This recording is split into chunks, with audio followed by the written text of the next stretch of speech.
Oh, you're in for a real treat. If we can dream it, then we can do it. Yes, we can, yes, we can. Hang on to them hats and glasses, 'cause this here's the wildest ride in the wilderness. Mickey pretzel, Mickey ice cream bar, or an ice cream sandwich. Oh, this is so easy. This is so easy. Mickey ice cream bar. We're gonna love them. We're gonna like the Mickey pretzel, and we're gonna leave the ice cream sandwich. I can't even understand the ice cream sandwich. Gets his stuff and gets ready to leave, and I was like, "You leaving?" And he said that's when he was like, "Okay." Yeah. So. Got me. But, so why'd you pull over then? I was probably more scared than anything. Pull over. I don't know if this guy's crazy. For Polly, Grand Floridian, and Contemporary. I would buy a Wookiee cookie before I would buy an ice cream sandwich in Disney. I'm just saying. Chose the music they chose, and that's why that they laid this life out, you know, from birth to death in the show. It's actually much more to it than I think a lot of people realize until we really start to see it more. I'm going to skip out because I do have to do my football show where I will be picking the Patriots to lose this week. By the way, go Raven, out! I'll talk to him later. Pete is great. Love Pete. Love his children in the house. Sometimes we would have 30. You had the house to hang out at. Ladies and gentlemen, Zach Stevens. What's up, guys? Well, let's go live on YouTube. People might like to see that. Believe it or not, that first night we got 1,000 people watching. I don't.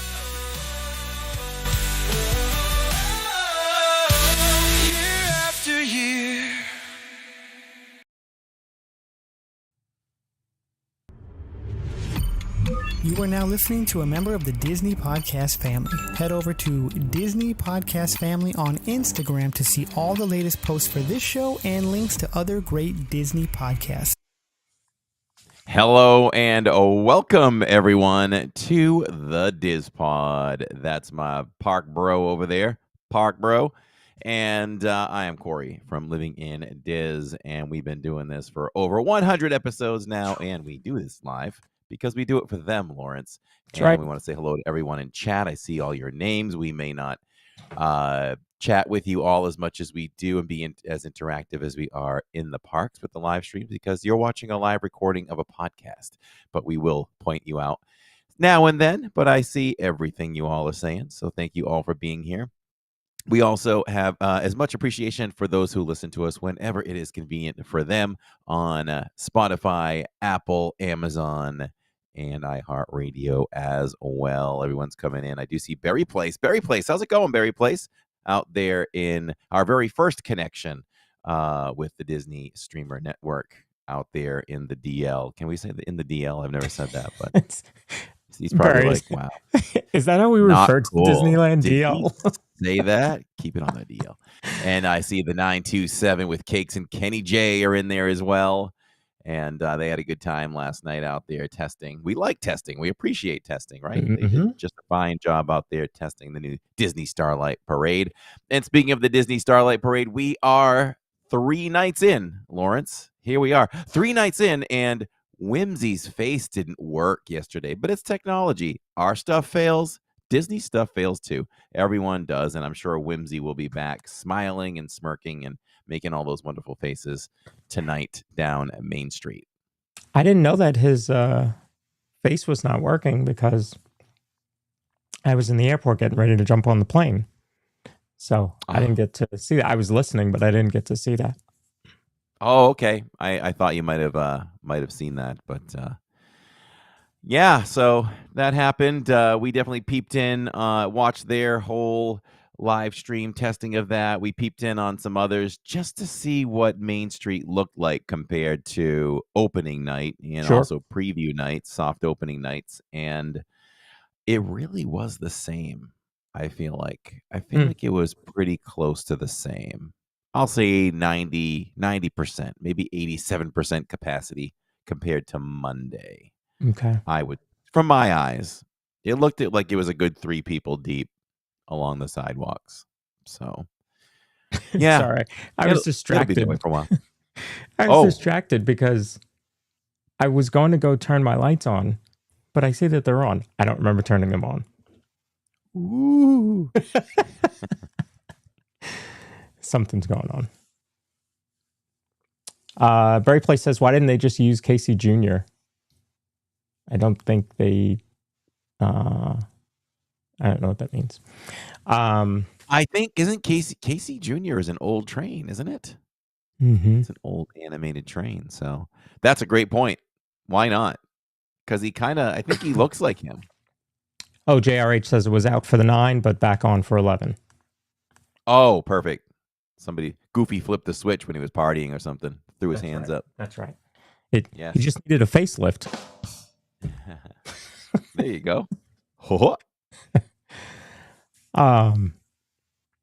Speaking of which, when I go through, I have TSA pre-check, and so I get to the TSA guard to let me into pre-check, and he says, "You're wearing a Mickey shirt, so I can only let you in if you do a Mickey impression." And I'm like, "You're talking to the wrong co-host."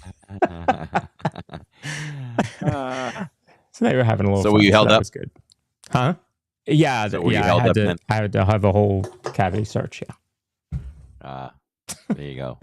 You got to ride though from Disney property to MCO. That's the Orlando airport for those scoring at home, all by yourself. Yeah. Which is weird. They picked me up. They were they were on time. It was Mears Connect, which is the old Magical Express. And funny enough, the bus that they picked me up on had Disney Cruise Line seats.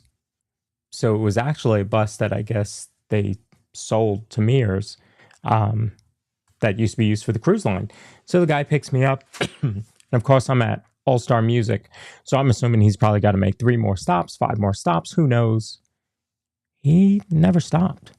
I was on a big Magical Express size bus all the way to the airport. Just me and the driver. Did you talk to him? Nope. I was like 15 rows back. There you go. He didn't turn the TV on or anything. Wow. It's so boring. Well, it was all good. You're probably watching the 927 or something. What was I? I don't know. I was watching somebody on the network. Can't remember. Maybe you kept checking in to see the channel grow, like every 15 minutes. That's happening every couple minutes.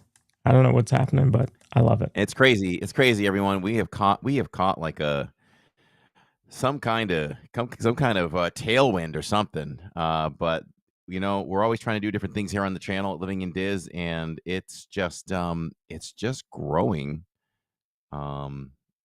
a little bit out of control, which we're loving. This is really fun. Last night, Tammy and I were on the couch, and every 15 minutes, I call it spin the wheel. You pull the screen to refresh. We're gaining like 3 subscribers an hour, you estimated. Yeah, even when we're not live. I wake up in the morning and we've picked up like 10 or 15 or something like that as well. So let's keep it rolling. We're very happy and proud for that. So we'll keep doing as much as we can do to keep the content flowing so that we can keep flowing and growing. Shannon, I see another name in there. Anna Isabel is here. Thank you so much for being here. Oh, nice. Shannon says, Park Bros, did you hear the news? I'm going to assume that I heard the news. As we get to the news that I think it is, just tell me if that was the right news or not. Barry Place, no, I'm not. My personal channel is not monetized yet. I have the subs. I don't have the watch time. So we'll get there. That's right. All right. So where do you want to go for first here? You came down and you set the scene.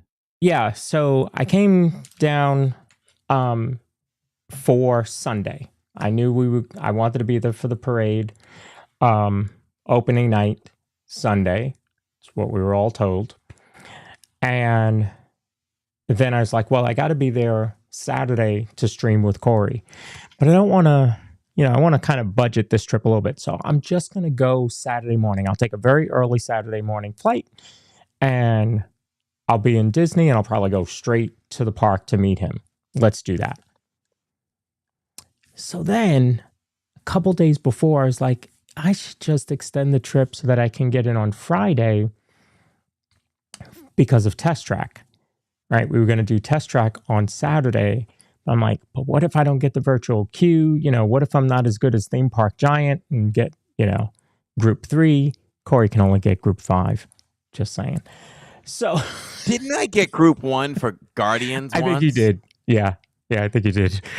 So, but you're only as good as your last pull. Exactly. You're only as good as your last refresh. That's right. So I'm like, all right, I'll come in on Friday. So I try and find an inexpensive flight, and it's 6:00 on Friday morning. And so I get there and I hung out with Theme Park Giant. We went straight to, I went straight to the park. He got Guardians. He got Test Track for us. And so we had a great time, hung out there, ended his stream at like 4:00. And then, who was it? I think it might have been Cakes and Kenny J that talked about two guys sitting on a bench on Main Street. Yes. Right? Yes. Just watching people watching as a stream. Yep. That's basically what Thad and I did. We just sat on the bench by Spaceship Earth, by the bathrooms there at Spaceship Earth. And we just sat there until 7:00. Just talking about everything. Streaming, the network, personal life, us moving, him moving. It was great. It was like catching up with an old friend. And yet we've known each other for like 7 weeks. So he says, I should probably get home to my dog. I'm like, yeah, I'm going to go back to the resort, shower, change, and I'll go catch Fantasmic. And as I'm at the bus, I start getting alerts from different people that the parade is happening. So I'm like, okay, what do? I'm not going to have enough time to go back to the resort. I said, but I am at Epcot. Just go hop on the monorail, go to Magic. That's what I did. Got over to Magic, but on my way there, I call Cory because I said, if we're having a parade, we're showing a parade. No question. I'm not just going to go watch this parade. So I call him. He doesn't answer because he's too busy watching Superman.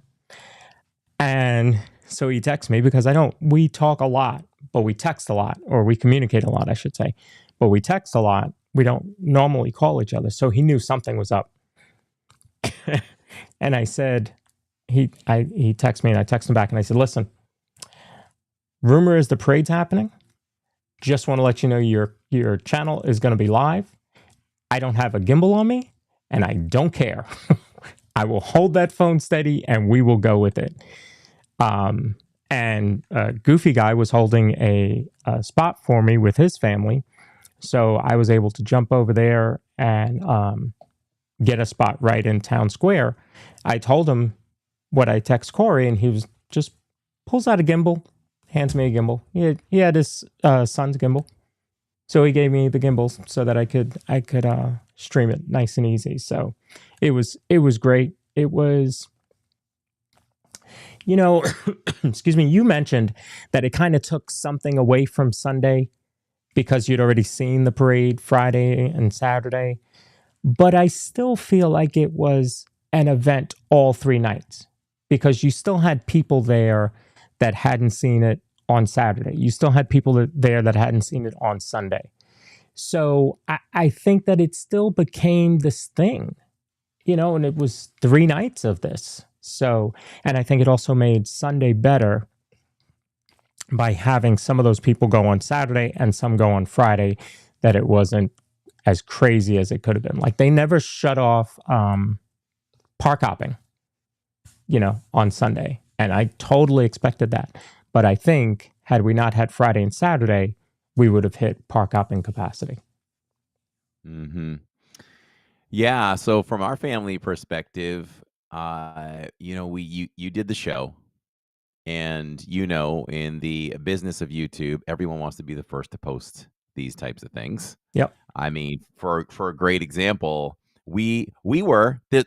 I think there's one thing we can hang our hat on this entire channel, in the history of it, in the 7-year history, and we can say that we were the very first channel to live stream Test Track 3.0 to the world. Yep. So, I'll always remember that. And we wrote it like in the 12 o'clock hour, and it had just opened, I think, at 10 is what I was told. And so people like Attractions Magazine and a few others actually had it up before our stream ended. We started uploading right away. I had Jacob check YouTube, and there was already like a small handful already posted. It's like so hard to be the first one to do any of that. I knew we wouldn't be the first one to do Starlight, but came home. I pulled the clip from the live stream you did, and YouTube hates me because I post it and it gets blocked right away. But other people's, it didn't get blocked. So I upload it again. It gets blocked again. You can't outsmart YouTube, people. No. You just can't. Because I'll be super transparent here. We have had a clean record on this channel forever. And as far as I'm concerned, we still do. But, and I'll tell you, your biggest channels, I won't even say any names, your biggest channels out there, they have had these things happen to them. So YouTube viewed us as doing something wrong, but we really didn't, which was Jacob said, why don't we run it all night? Some of you might have seen this. Let's just run it all night on loop because YouTube can't tag it yet until you end it. And in the meantime, maybe we get 5,000 views overnight, and we'll run with that. YouTube slapped us with a warning within seconds. And I was like, oh my. So, and then I had to take a class. I had to take a class to pull that warning off, which doesn't come off for 90 days. But I did learn how lenient YouTube, not lenient. Well, nobody ever wants to get a strike on your channel. Sure. And we never have, and I hope we never do. If we do, it'll be unintentional. It won't be something that we push the limit on or something. But they really don't take your channel forever unless you get 3 strikes, and you got to really be persistent to get there. So they are pretty lenient to that. So kudos to YouTube for that.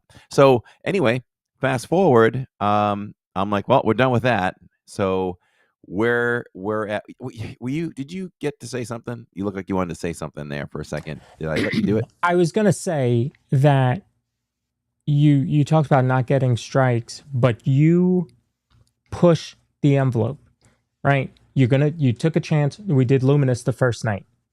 We know that Harmonious Live, got blocked and blah blah blah. So, but you took a chance. I don't know the first night that when I was streaming it, I don't know that I really had that in the back of my head about, could it get, how badly would it get hit for copyright? I don't even think I thought of that. But you take chances. I loved the idea of running it all night.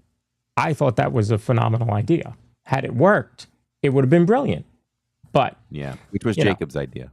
Yeah. Yeah. And I want to tease him and look at him and go, you got us a warning. He should have had to take the course. Exactly. You take this course. I took the course on the way home from Disney. So, I say that story too because you fast forward. So we meet up at Epcot on Saturday. Saturdays was one of the annual pass holder days that we could do for riding Test Track. And so we go and do that. And in the back of my mind, I don't know if we discussed it, the parade at all yet. We showed up at Epcot together. We hung out a little bit. We did Test Track. We started up the live stream. I had it in my mind. Okay, well, let's look at some wait times. Soarin' is low. We'll go do Test Track first. Soarin', maybe look for a snack. Here we go for the day. And you start showing me the phone. We start getting some messages from some sources over at Magic that, hey, something might be happening again tonight. And it was really hardly a conversation between all 4 of us. 4 of us? 5 of us that were there. 1, 2, 3, 4, 5. And we headed right over. We jumped on the monorail, and we were off to Magic Kingdom again. And so, wait. Not we were off on the monorail. All right, you want to tell that? All right, I didn't know if you wanted to go there, but the girls thought that they could beat. Well, I shouldn't say that. One girl thought that they could beat us, to Magic Kingdom. So here's something for you all: if you have a choice to drive from Epcot to Magic or take the monorail, it is way faster to go monorail for sure. So we got there and we waited for the girls to show up, and then they did, and Jacob came with them.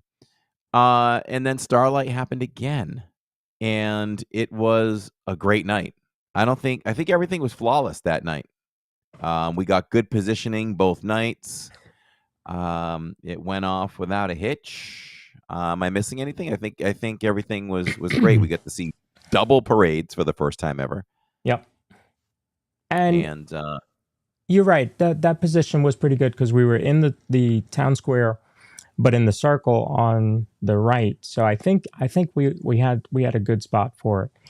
And of our group, I was the only one that had seen it. You, Shirley, Jacob, and then my friend Stephanie, who was one of the people alerting me about the parade. She was like, "Can I come and get a spot with you?" I'm like, "Yeah, absolutely."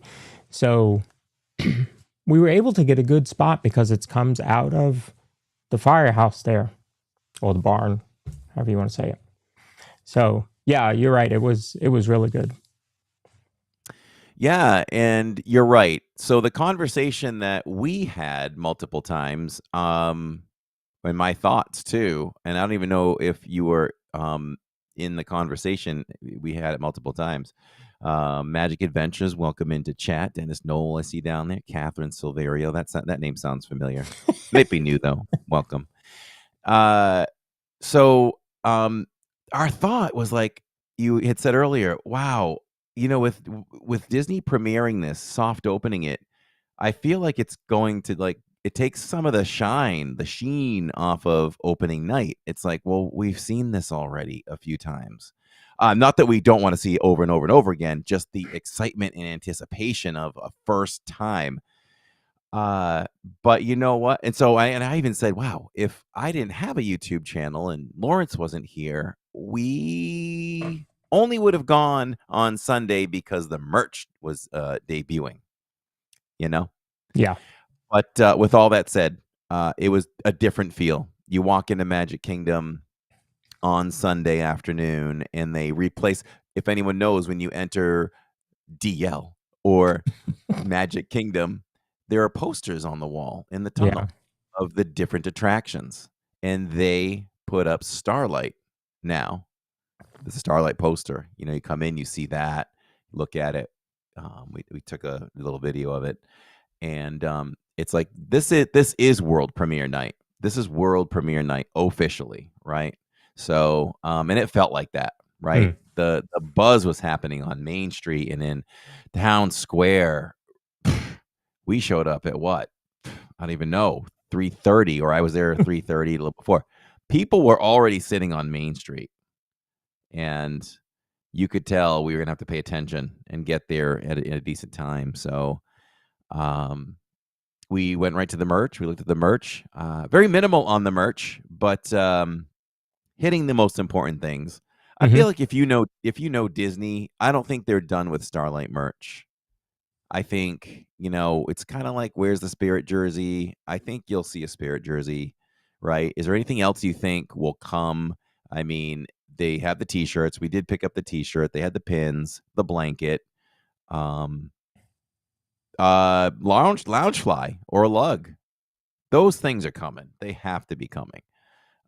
They'll make a ton of money on those things as well, I think.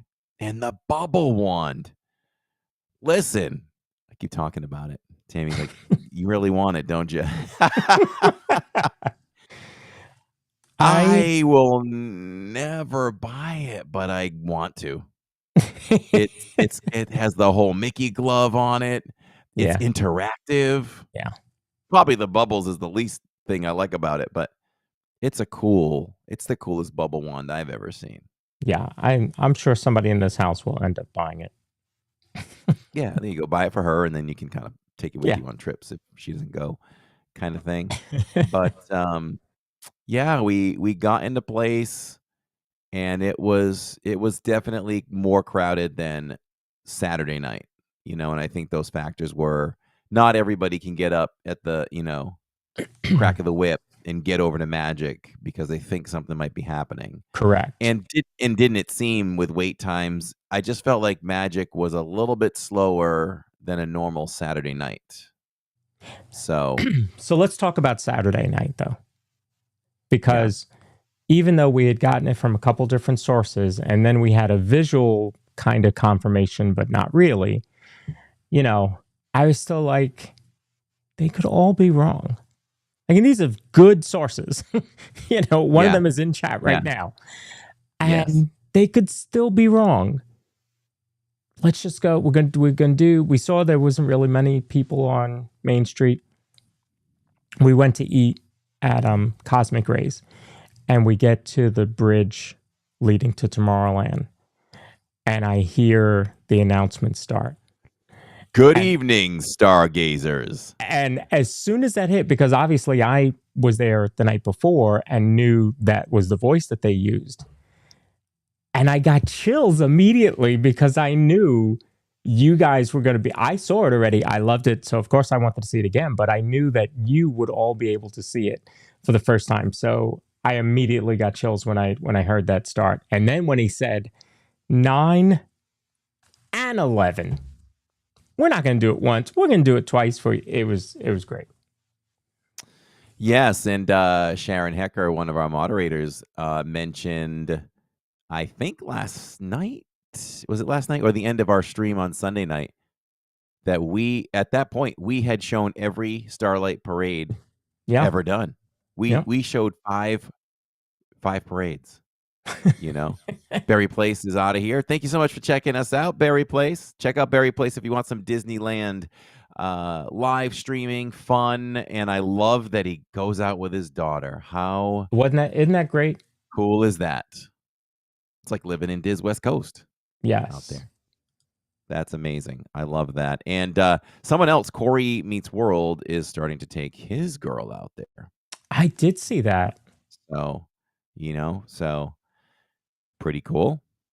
Pretty cool. I guess we were the first to do that. I guess we're kind of the first to have done that. Full on family. So let's see. Where'd we leave off? So we heard the announcement. We ate. We found our spot, and maybe inside I was a little more confident than you. Once we were there, we saw the visual confirmation. You got 2 different, confirmations from others. For me, I was like 90% sure. I was like, I'm pretty sure this is going to happen, and so glad that it did.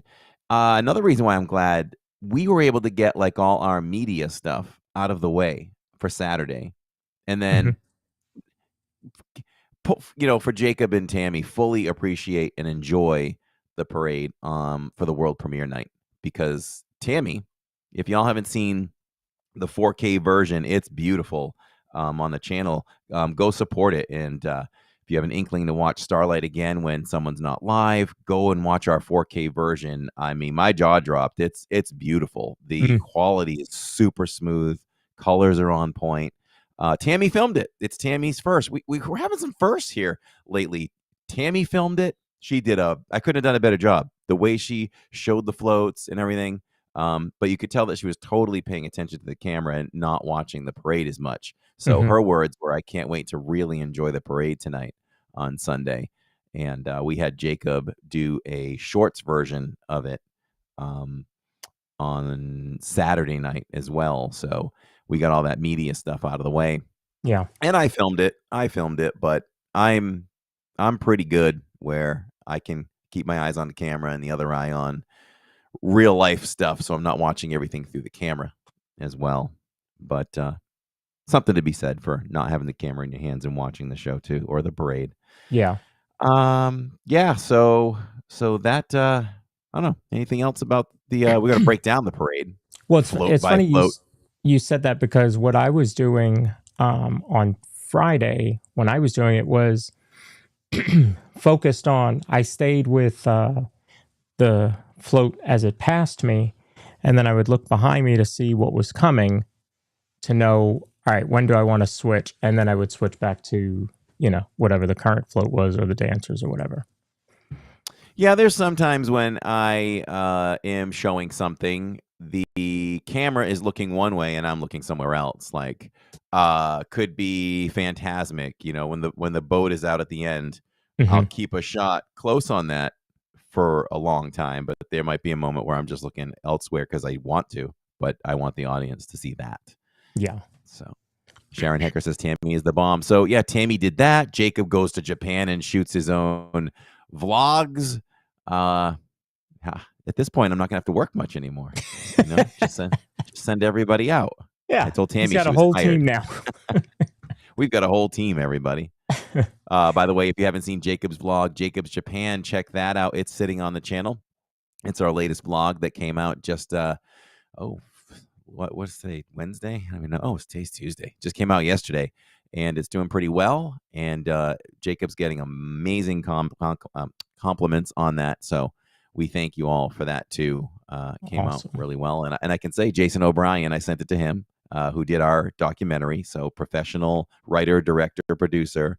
I said, critique me, let me know, and he said this is as good as any travel vlog he's ever watched, and he watches a lot of them. And I sent this to you. He said the sound mixing was perfection. I was like, no way, because I'm always concerned about that. I always feel like I have trouble balancing the music with vocal, with the voice. Yeah. So not that I can't screw it up again next time or something, but yeah, that was good. I appreciate that. So that came out really good. Support Jacob with that video. And part 2 will be out next Monday. Also, I may not have enough footage to do 2 more parts, so it might be one longer vlog on Monday. So we'll see what we can get out of it. Yeah. All right. And we're working on another project, which I mentioned to you a little bit today. So I've been doing a lot of research on it, and I think we're going to do a series of something. I like that It's idea. a certain amount of views, we will do more. I think that's what we're going to start trying to do with some vlogs, is try to do kind of things that people aren't. I mean, people are doing it, but not the mainstream vloggers and YouTubers. Like, everybody runs all the current stuff. This is new, this flavor, do this, do that, this ride. We're trying to zig a little bit in a series and see if it catches with audiences too. So if it does, we'll do more of that subject and go from there. So always trying to push the envelope. As well as now we have a weekly monorail report for all of you that happens on Thursday mornings with Lawrence. So lots of stuff happening. Lots of stuff. Yeah. Yeah. See, talk about a team. We're just out there all doing, something different, and trying to bring all that to all of you. All right. So let me just bring this up. That was really nicely said. That was sweet and heartfelt. I try. Wow. Okay, so we're going to break down the parade here for you all, float by float. This should be fun. All right, so now this is the only thing I timing wise, there's a lot of space. Like, you can see the lights have already gone down, which means that they've already done the Main Street Electrical Parade opening flourish. They've done the Wish, or not Wish, I'm sorry, Spectromagic narration. And so now you have all this time for it to get from the current zone that you see it in to us. So I do feel like maybe that kind of makes it feel like it's slower in a way, but I'm good with the music. So let me pull up here. We'll go, obviously, the opening float is the Blue Fairy. Now, some people were shocked by that. It's the Blue Fairy. Some people were shocked. They thought, it would be Tinkerbell or whatever. But, I mean, she's been in the pictures forever, so we knew it was going to be her. But this thing is massive. This is just incredible. It is massive. And it's impressive. It is, I mean, her dress is the float. Mm-hmm. Whoever designed this wow. Yeah. It blows you away. It gave me, I mean, as soon as you hear Main Street Electric Parade, I just had chills down my spine the entire time and couldn't stop dancing.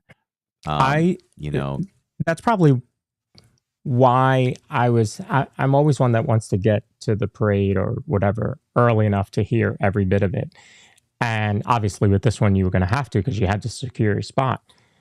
But I just knew when you heard that opening, you were going to love it. And then like, Shirley, I think, watched my stream the night before. Stephanie, who was with us, did not watch anything. As much as she wanted to, she did not watch anything. So she heard it, and, you know, she turned to me and she was like, I might have shed a tear. I'm like, you're not the only one. Believe me. Believe me. Now, the other part of this float, you know, it's not just her. You also have Pinocchio and Geppetto, if I can get it to load, in this, I don't know, room, we'll call it. Yeah, it's like it just opens up, and you can only see this in certain sections of the parade. Yeah. So ideally, we were standing. So if you're looking, we're more than halfway up Main Street. So that's kind of where you want to be. There's other parts of it that it happens. If anyone else, you know, has stood somewhere else and has seen this, you know, definitely comment in the comments now, or comment, you know, if you're listening later in the comments. But they go away. So you got to be lucky. You got to be in a spot where they show up, and we figured out the spot to be. So I would say 100% of the time, if we can get that area for Main Street, I really do like that spot. Yeah. I should say 100, because I might want to get a little down closer if we ever want to dash through and hit Frontierland as well. But so the thing with the thing that really surprised me is that right there is the first time that I saw them. I didn't see them on Friday because, like Cory said, you could be standing in a certain spot and you don't see them. So I had no idea that they were there until we were standing there Saturday night, and I was like, "Oh, this is new. They added that." But it's because we didn't see them where we were. So I thought that was they don't cool. do it right away. So don't stand on the first corner of the parade, because you won't see it. You won't see it. But I think you do see it when it passes the train station. But that's where I was the first night. Like right in front of the train station? Mm-hmm.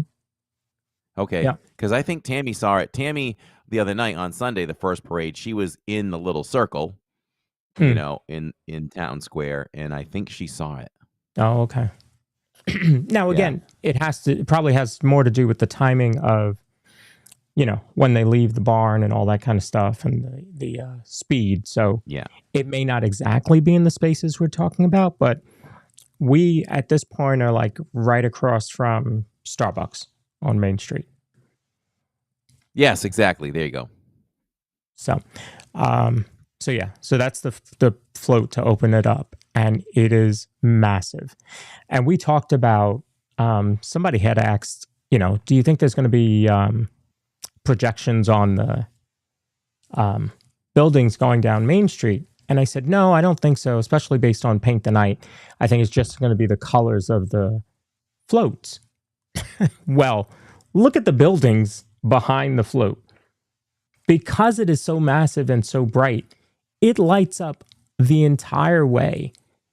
Not only that, but then behind the castle, they've got spotlights up, you know, which is we never see that because we don't have a nighttime parade. So thought that was pretty cool. The next float is Wish. I will say one thing quick that 927 says as the float turns takes a left turn towards Frontierland in front of Liberty Tavern, they show up, and he witnessed that twice. Okay, that's good to know. I did want to try his spot based on their show last night. I was like, yeah, maybe that's another spot, because that looks like a good spot. Yeah, I tend to like Liberty Square for parades. I think you get decent interaction. I mean, you're going to have probably less of it in this parade than you do in Festival of Fantasy, but I think it's a good spot. And I knew about that spot before I started watching Myers and the Mouse, just in case anybody wonders.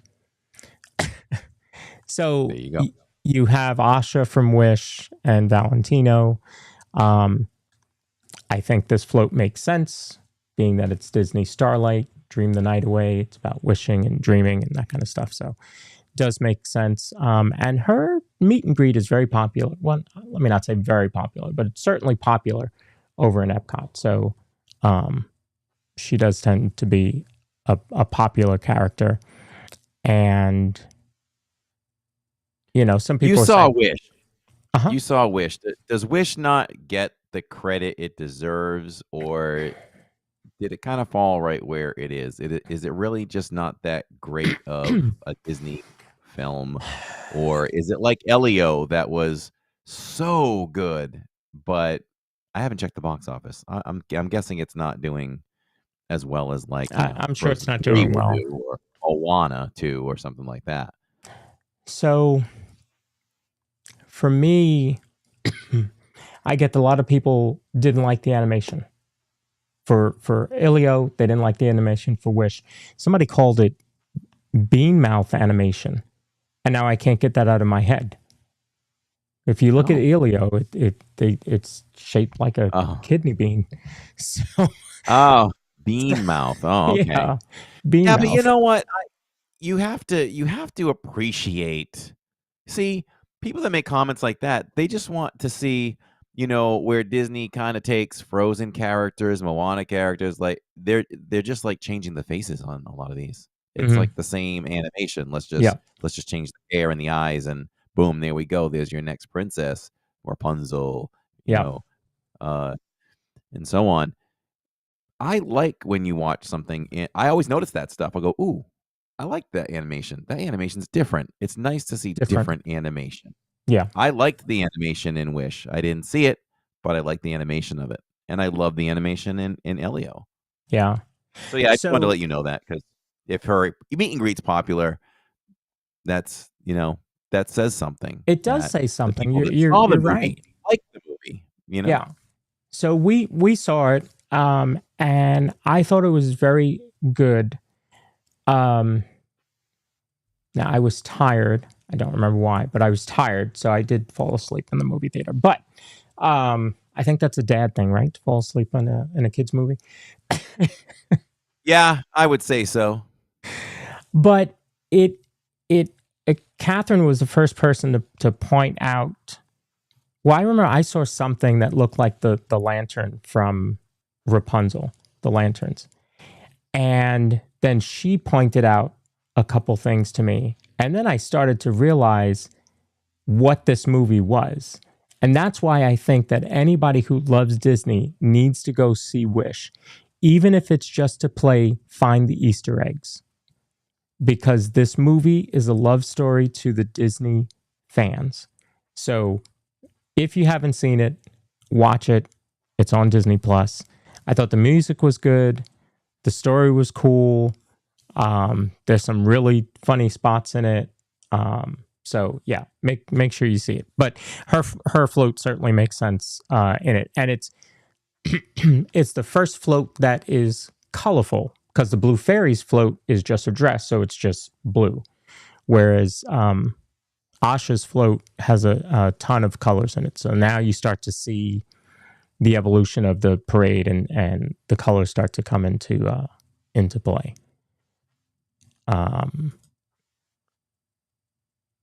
The next one, and I bring this shot up because the next one is Encanto.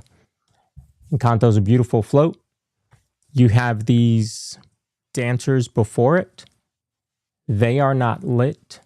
I want to say, and I've got to find an Imagineer to talk to, but I want to say that is on purpose, because I think it's supposed to be about the symbols, not about the dancers that are holding the symbols. Does that make sense? Yeah. That's what I think. So, of course, you have the butterflies because it's Encanto. and I like her float. You've got 3 characters on this one. So you have Mirabelle, you have oh my gosh, what's the sister's name? Isabella. I saw Encanto once. I cannot remember. Let's see. That's Isabella. Yeah, Luisa's the strong one. Isabella's yeah. And then Bruno's on the back. And you have the candle. I mean, it's just great. And then, obviously you get some spicy music, and it's just I think the parade starts to pick up there. Oh, Baker says he took a picture with Asha this week. She was fun though, too. Yes. I love Mirabelle on this float. She is fun. Yeah. She's just having a good time up there, being silly, yes, smiling, and just being Mirabelle. So yeah, perfect. Nice touch. And I'll mention another female on another float that I was. It's one of my favorite things, and I'll tell you why. It shows up. So next float, you have dancers in between, and they're holding ice crystals, ice diamonds, and again, they're not lit up either, right? They're not lit up either. Now theirs are brighter than the butterflies, so they do have a little bit more light on them, but I think they're intentionally not lit. And so you have Elsa, and her float, while doesn't have other characters with them, they are on these ice LED screens. There's also another theme. I don't have a pointer, I don't think, on this one. No, my pointer's not on. But there's another theme that runs throughout all of the floats, and it's this band in the middle of the float, and it kind of goes all the way around the float with whatever color they're trying to emulate. And every float has that. So just, I think visually it ties together each float. I'm sure that's what they were going for. Elsa was great too. Her expressions, her reactions when she turns around and she sees the images of Anna and other people coming up behind her. I really liked her interaction with all that was playing out on the float as well. Now, I think if I was ranking the music on each of the floats, this would probably be on the bottom of the list. Just with all the other music out there for each of the floats, this one was just like, it's all right. Like maybe I wish they would have picked a different song from the Frozen franchise. Mm-hmm. All right, so behind that, now this is one that I hope they do change. So these are, oh gosh, there's a name for these dancers, and I know this because somebody reached out to me about them. But you can't even see them at all, and if you're, especially on stream, if you're lowering your exposure to capture the brightness of the floats, you will never see these dancers. And I just think it's a shame because they put so much into it. So Disney DeBaker says that the casting was great, and I thought so too. That's the best looking Elsa I've ever seen for, similarities and everything. Like every princess was perfect. I'll say this quick. This parade is a streamer and photographer and videographer's nightmare. Yeah. Because if you're as picky as I am, so when we show fireworks, I make sure I bring the exposure down so less light is coming into the lens. I knew I had to do it with this parade, but the problem is each parade has its own brightness. Then it comes to these dancers, like you said. And if I am turned way down on the previous float, I've got to turn it back up. So throughout the parade, for every single section that comes through, I'm adjusting the exposure. Yeah. So I'm watching 50% of the parade because I'm trying to get the lighting right so that the audience doesn't see it as like white and drowned out or too dark. I am trying to find a happy medium where I don't have to touch it at all or much. So for me, that's a work in progress still. Yeah. Yeah. And especially so, like when I was shooting in Frontierland, my exposure was up way too high and I could see that. And I said, okay, I got to start playing with it. And I'm not used to having to do that. And I'm also using Prism, which I wasn't used to. So I had a lot of things going on. But even if you are used to it, there's still so many. If I think you might be okay if these dancers were lit better. Yeah, that would help. That would help. And Disney DeBaker was talking about the same thing with the aperture going back and forth. Made him nuts too. So I'm going to try to find that perfect mix. But I don't think it's going to be possible. Probably not. And so then you have the princess float. Rather large float, right? Because they all have their sections so that they can be showcased separately, because they live in different worlds. So they're showcased separately. So I thought this one was well done, and it does play the music from each of them. You can hear that Jacob as it's picked moving up on along. that. I didn't pick up on that. Jacob picked up on that. Yeah. And the colors change according to each couple. Right. So I like this one. I think that for some reason, the one that the music that sticks out to me is Beauty and the Beast and Princess and the Frog. Those two stick out to me when I see this this float. But they all dance. They do wave to the crowd. You can see them. It's not like they're that far away. So they do wave to the crowd. Of course, you've got Cory's favorite, Belle, on the float. I'm just enamored every time I see Beast and Belle dancing. They're my favorite. They're my favorite. I don't know what to me, it's my favorite Disney movie of all time.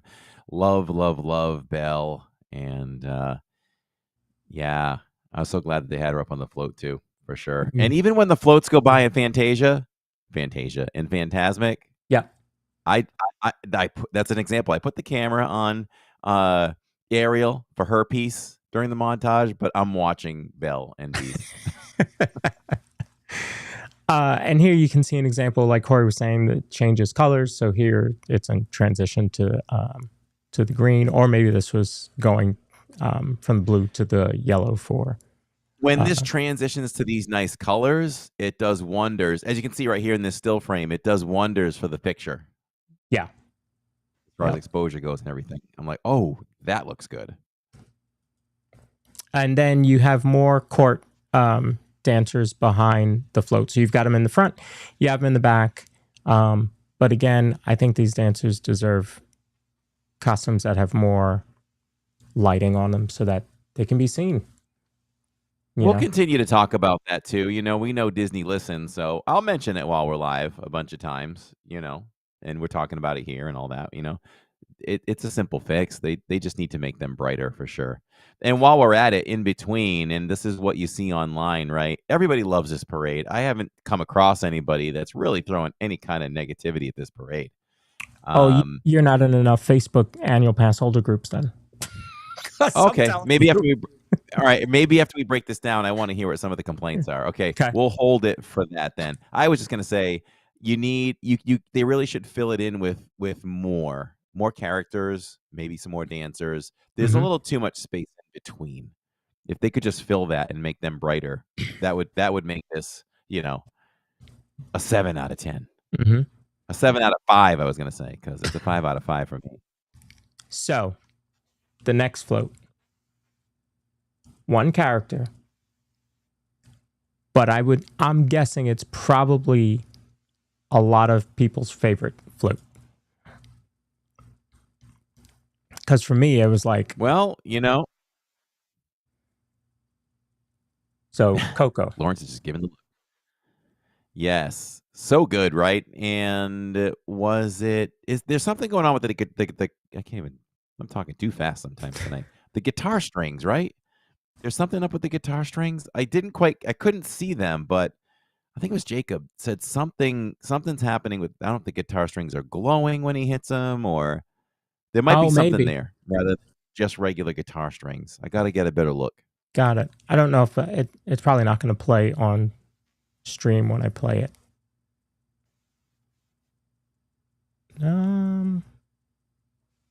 Maybe it's on the other side, so I couldn't see it. Alicia hoped they would add more floats. I see no problem with doing that either. It would be nice. I think they could easily add a couple more floats. I don't think that would be much of a problem. The music is pretty much on a loop too. Yeah. I feel like so. Yeah, you can just throw them in there.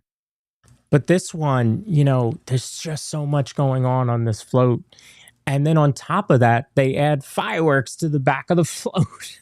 Like, wasn't expecting that, but you have a screen of fireworks as it passes by, and smoke comes out of.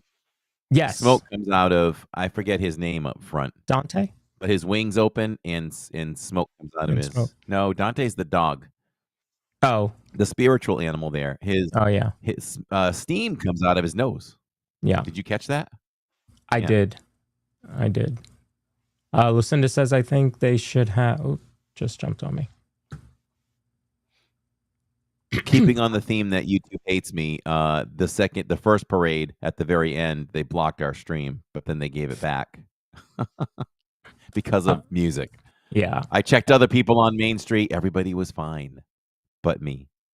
I think they should have maybe 2 or 3 more floats. Just love the one with the princesses. That one's gorgeous. Yeah. You're not wrong there. Yeah. So yeah, great float. Coco is great that he's in it. Next up, you have some more dancers. They are waves, I believe. Yeah. Somebody said they thought they were eels, but no, I think they're waves. And it's Moana behind that. Great float. Obviously, you have the Moana music, which is great. Good colors. Obviously, more blues and greens because of the water. But then you have the grandmother on it. And she just comes up as the eel, and the eel moves up. It reveals her. So I thought this was well done too. Mm-hmm. Behind that, your girl Tink is walking. I think they said, I love that. You sit for the entire Fantasy Festival parade. You got to walk for this one. Yep, you got to earn this one. But I love that touch with Tink. I think she looks just so cute with those shoes and those wings, and she's just playing to the crowd and walking back and forth. I think that's perfect. That's a nice touch. And this would be a case where, you don't want anybody else around her. Yeah, this is Tink's time to shine right here. She gets some time, and every time that I watched it, there was a good amount of space between her and the float behind her. So I feel like that's purposeful because, she's got her wand, she's glowing, so she gets to shine on her own. If she was too close to the float, she would be washed out. So I thought that was great. And she's Tinkerbell. She's very playful with the crowd, which is always going to be a favorite. You think she plays more to the males in the crowd than the females? Because if any of them have an eye for Peter, she will turn on them. She will turn on you. So all you females that celebrate Tink when she jumps out of the castle and all that, if you even let her know that you think Peter Pan is cute, she's not having it with you. So just saying. That makes me think of Hook, the movie. That was such a good movie. Such a good movie. It's one of my favorites. sorry, earlier I wanted to acknowledge, I think it was Palme that asked about our shirts. Mine is a Roosevelt's. Yours is a Disney or a Roosevelt's? I'm glad you called attention to that this evening. This is a Tokyo Disneyland button down. How about that? It has a little bit of everything on it. Kind of like you were flexing that shirt the other night. Oh, my shirt has everything on it. I can go to any park with this shirt. And this one has everything Tokyo Disneyland and Disney Love Sea, that. I guess. So, Love that. yeah, I had to wear that today. Yeah, but I love that shirt. I think I have that shirt as well. Love my Roosevelt's, though. Yeah. Shannon, if you're still watching, this is a clue to what I think the news is. Animated characters. Roosevelt's are synonymous around here now, right, in these parts with Nate paging Mr. Morrow. Mhm. You were not with us at that time, but he came walking through the town square, and I hadn't seen him in a few months. Mhm. I said, Nate. He said, hey, what's up, man? I'm like, I'm doing all right, and you? He's like, yeah, I'm doing well. And he's starting to continue to walk. I go, where are you going? I said, get over here. So he came over, gave me a big hug. I congratulated him on his recent success. That boy is over 315K now. That is nuts. But you know what I told him? I said, Nate, congratulations on that Roosevelt's deal. But if there's one other channel that deserves a deal, it's the DIZPod. I said, we feature button downs every single week. So, he's like, yeah, that's cool. But don't take my money. No. But Yeah. Nate is cool. Nate is cool, but he walked by. So always good to see him. That's cool. So you have Peter Pan on the next float. See at the bottom. You guys can see it. Never mind. So I thought this is cool. You've got the star up top. You have the clock tower. Of course, they're very playful. I thought this one was well done. Super well done. And what my thought was when this came by though? Why is it 8:15? It's been a long time. I've seen Peter Pan a million times, and maybe that is the time. I think that's the time. I'm thinking back to PhilharMagic. I almost said PhilharMagical Mel because I always see her in chat. But when yeah, the Hatlands and Peterlands and all that, it does have to be out right there. So maybe that is the time. Yeah, I think that's why. So yeah, this is a good one. Love this one, and again, show you how it changes color. So here he's green. There it's more blue and purple, and there you can see that band of color that goes around. And that is normally separate from the rest of the colors. And then that's how our new bed lights up for light therapy. Yeah, just like that, lights under the bed. It's pretty cool. Peter Pan and Wendy? No, they're not there. Oh, they're not there. All right. Yeah. So that's it. That's the end of the parade. I think it's a good parade. Did you forget Whimsy? Whimsy. Oh, is there another float?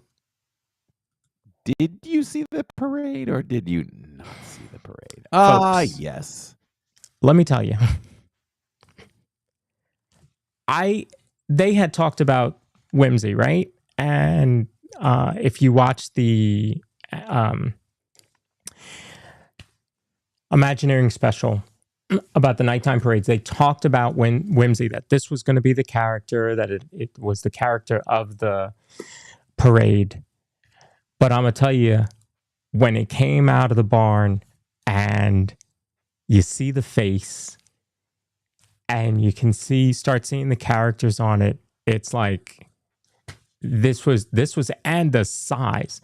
I was talking to John about it yesterday on his stream, because if any of you don't know John from Fun to Be Free, well, if you watched our episode when he was on, he used to drive floats for Main Street Electrical Parade in Disneyland.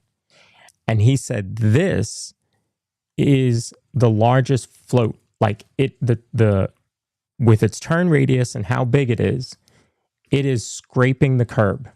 Like when it makes that turn, it is scraping the curb because it is just so large. It's colorful.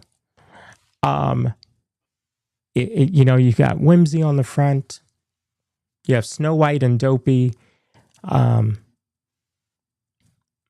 You have the Fab Five. Bring it forward. Bring it forward. Yeah, let's see Snow White.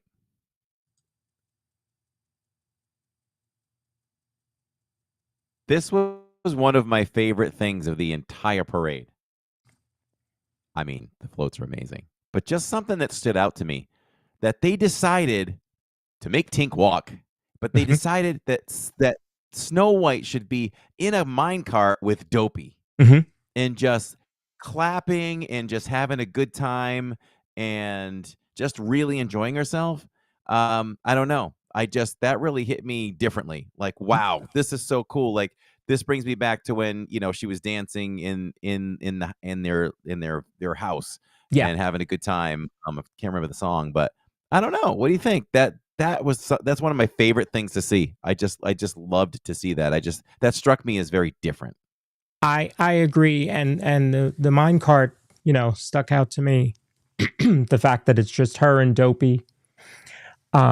Now, of course, with the live action Snow White, it almost makes sense based on the story that they use there, that it's Snow White and Dopey.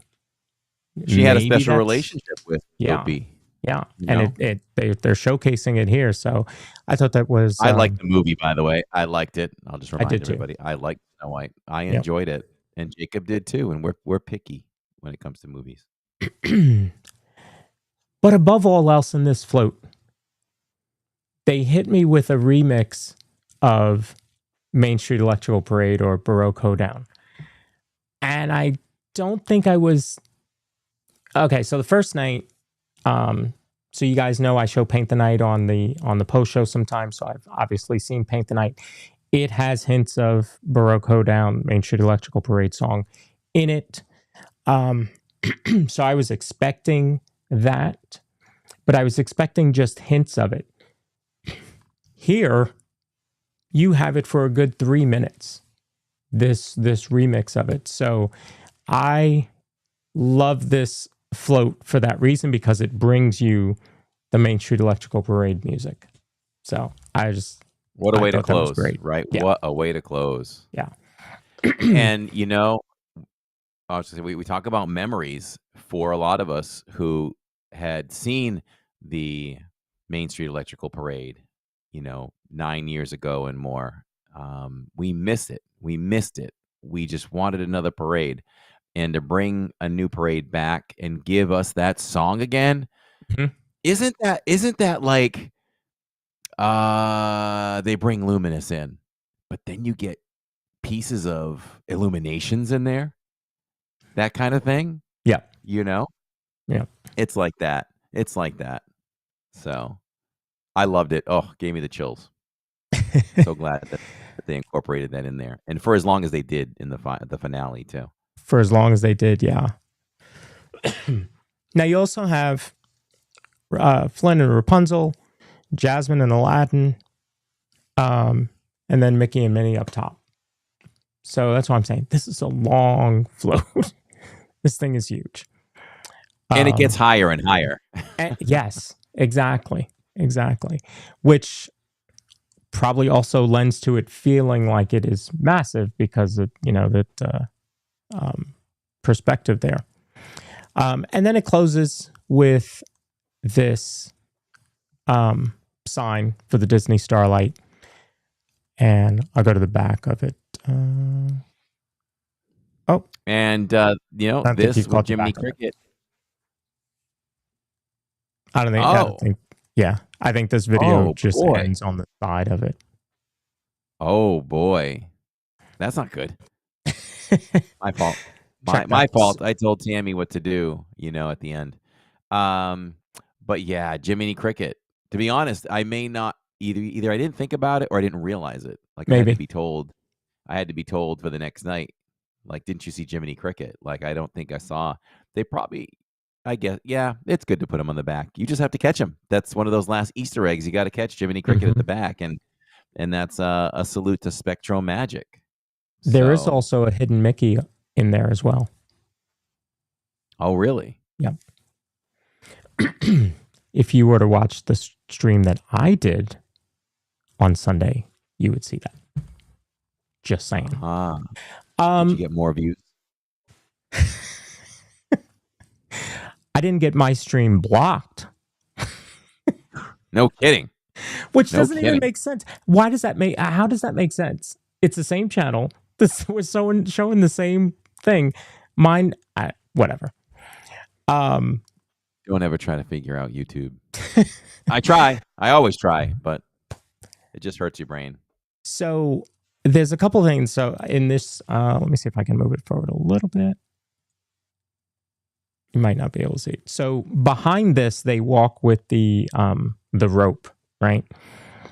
And so Sunday night, I wanted more of the remix of Electrical Parade. So I got behind the rope and just walked from about where we're standing there all the way to the castle, around the hub, and then ended as the parade kept moving towards Liberty Square. And that's about when I realized, man, if I watch the 9 o'clock parade and I do that, couldn't I get to the hub and get a shot for fireworks from the hub? Just stop when they get there. Yeah. Right? Yeah. So I think I think a lot of people are going to be doing that. You know, we're always thinking strategies and how to do things better and this and that. And we're going to experiment with this on Saturdays. We'll be back at Magic Kingdom, but we're not going to show the first parade. We're going to do the second parade. And what we want to attempt to do is, number one, not stand in a spot for hours again. What we'll do is anyone watching, our viewers, our wonderful community, we'll just be out there. We'll be out there doing our normal thing like a parade never existed, but with fireworks at 10, with Happily Ever After 10. So we'll be back on like Mine Train or something. We'll do whatever we can while parade number 1 comes through at 9. But then once that passes and people start to exit, sometime I think I'd like to hit Main Street by like 9:20-ish. And at that point, Jacob and Tammy can find a spot on the sidewalk and try not to have people carry strollers over her and things like that. Find a spot. Why would you say that's such a weird thing to say? Why would you say people would carry a stroller over another human being? That's such a weird That would thing. never happen, right? That would never happen. People are saner than that, right? So they'll find that spot. I'll grab my spot across from them on Main Street to shoot Happily Ever After, and then I'll slide over to the sidewalk for the second parade. And I don't know if you want to ask the audience, our audience watching on Saturday night on the fly when 9 o'clock comes, if they want you to do a replay of the parade so they still get 2, we can always do that and just come back to us live when when it's over. Or they can watch us do Mine Train or Peter Pan or whatever, because we will be doing the second parade for sure, because I think that's going to work out beautifully, and that'll be our formula 99% of the time going forward. Yeah, unless it dies down. I mean, in a year, does it die down enough where you can just grab a spot? Maybe not. But the second parade has always proven to be easier to get a good spot. Even during the parties, that first parade is very busy because obviously parents, they said, well, we'll do they're not like us where they go, oh no, I got to watch both. No, you pick one or the other. So you go to the early one so that, you can have the kids home or back in the resort, at a decent time. Not like us where we'll be out till 1 a.m. Yeah. Shirley said a lady got arrested on Sunday for assaulting a teenager at MK. I did not hear about that. That's sad. That's just Saturday. violence on a Saturday. Yeah. Let me tell Saturday. you, any of you guys play Call of Duty? Because I'm telling you, on Saturday, it felt like Cory and I were on Call of Duty and we were losing. No, Sunday night. That was Sunday night, right? You talking about Sunday night? No, that was Saturday. Saturday, we were being flanked from all sides for the fireworks. Oh, yes. Oh, yes, that's right. Yeah. That was tough. That was tough. The crowds were a little unruly both of those nights. And, you know, you're sitting there. There's a whole wall of people sitting along the curb on Sunday night. And you could just see people just decide that when they want to get onto the sidewalk, they're gonna squeeze through you and everyone else just to get there. Yep. You know, even if there's 2 inches of room, and they'll say, "Oh, sorry," and they just kind of cut through. I don't know if we're all guilty of it. I can't speak for everybody, but I've done that. But to us, it was to the degree of how many times it happened, where Jacob had to step aside and step aside and step aside. It was, and then one family sees one family do it, and then they think it's okay, so they follow them. So now you've got 15 people doing it. So it just got too excessive. If a person or two within, a 20-minute span or a 30-minute span, wants to come by, that's one thing. But just the amount of people that were just doing it, and they would argue. Yes. Last thing I'll mention about that. Were you there when a lady walked up, not right to Tammy, but 3 people to the right of her and me, and she said, my family is right over there. Can I just come through? And everybody looked at each other and they kind of nodded. They said no. She goes, yeah, I can't just get through. Everybody said no. Mm-mm. I said, you know what though? I think she had a stroll or a walker or something. I said, you know what though? There's a ramp right over there that'll lead you right into the Emporium. She says, oh, okay, thank you. Yes. Yeah. That was after the lady that had the issue with me. Well, her husband did, where he was like, don't be rude to my wife. And I'm like, I wasn't being rude. She wanted to carry her stroller over another human being, but I'm the one that's rude. It was. Yeah, at that point, and you and I are 100% lovers and not fighters. We're not. I've done all my life, avoided any physical confrontation. I've never had a fight before in my life that wasn't with my brother growing up. So I've been lucky, I guess, a little bit in that sense. But I got my chest got a little bit bigger when I heard that guy turn to you and say, "Don't talk to my wife like that," because I thought I might have to step in and say, "Calm down, buddy." Yeah. But I just said, I calmed him down though. Like I said to him, "Hey," I said, "there's a ramp right over there. Why don't you go do that?" And he turned around and he did it. So lucky for that. But it was just, I'm sorry that people had to hear that stuff on stream. We always try to be positive, and we were positive, but it was excessive. Yeah. So, it was the worst time we've ever had at Magic Kingdom in our lives, but also one of the best. That was only a little microcosm of it. Yep. And so I would say history, as history goes, we probably won't live that again, but we haven't lived a parade on a nightly basis either. So let's see how it goes.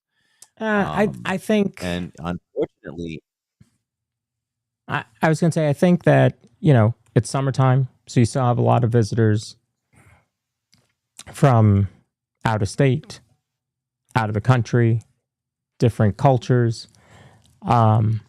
And you had this huge event, parade, fireworks parade. So it was, sadly, it was probably bound to happen. So now, as we get into September and everybody's back in school in October, and it's a regular Wednesdays at Magic Kingdom for you, I don't think we're going to find that again. I think it's going to be pretty calm. I think so. Okay. Yeah. Yep. So you rated this a 5 out of 5? I did. Listen, one of the first reviews, someone came out and said, "Oh, this is no Paint the Night parade." I took that as a negative comment, and I said, "Well, no, you're right. It's not. It's not. Disneyland has their own thing, and it's amazing technology. Why does everything have to be the same or be better the next time? This is great in its own right. The floats are beautiful. It, the lights aren't, I guess, as animated and interactive as Paint the Night and all that stuff. But this is our parade. We wanted a parade. This is our parade. It's our own. I feel sentimental about it. It has, Main Street Electrical Parade music with it. It brings a lot of memories. Hold on. It's ours. So 5 out of 5. You know how you talked about a new line of shirts that you were going to do? One of them was going to be, it's got to be 60/40 or what's the material, stuff like that. Yeah. See, Kenny has one for I you. see that. 927 says Cory pointing to a sidewalk saying ramp is right over there. Ooh, I could wear that on parade nights and just stand with a Mickey hand pointing that way. I'll just point to my shirt. Point to my shirt. So funny. Yeah, paint the night. Kimberly Parkworld says Paint the Night is a party. Starlight is magical and dreamy. Both great parades, both very different, which is a good thing. I agree with her, just like you were saying. And I think about it this way. If we had Paint the Night, and I think I said this when I was streaming, maybe I was walking to the fireworks or something. I got on a little bit of a soapbox there.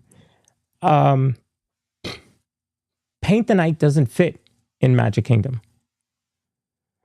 Now, Paint the Night might fit in Hollywood Studios.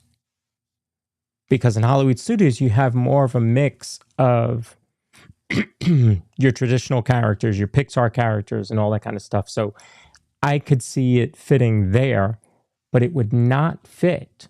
If you picked it up and you've got the Big Mac from Cars, and it doesn't fit to me. And now I know we're getting a Cars Land, but it doesn't fit to me there. So I like that they have their parade. I like that we have our parade. To me, this fits Magic Kingdom. I agree. And all of a sudden, right there are new times here in Walt Disney World. This is starting to get good. Yep. All of a sudden, we have a nighttime parade. All of a sudden, we have a villain show to go see. Little Mermaid show is back. Am I missing something? I feel like I'm missing something else that's been happening. Or am I getting ahead of myself with the news? But maybe there's just some new things. Oh, Test Track 3.0 opened. Yeah. So things are starting to change in the neighborhood, and I'm loving it. Yeah. And we just, I don't know if you're ready to transition. It's a good transition to the news. It is a good transition that dropped to the today. news. So let's... And we discussed it, and Jacob discussed the news today for Hollywood Studios. Okay. Let me do the intro.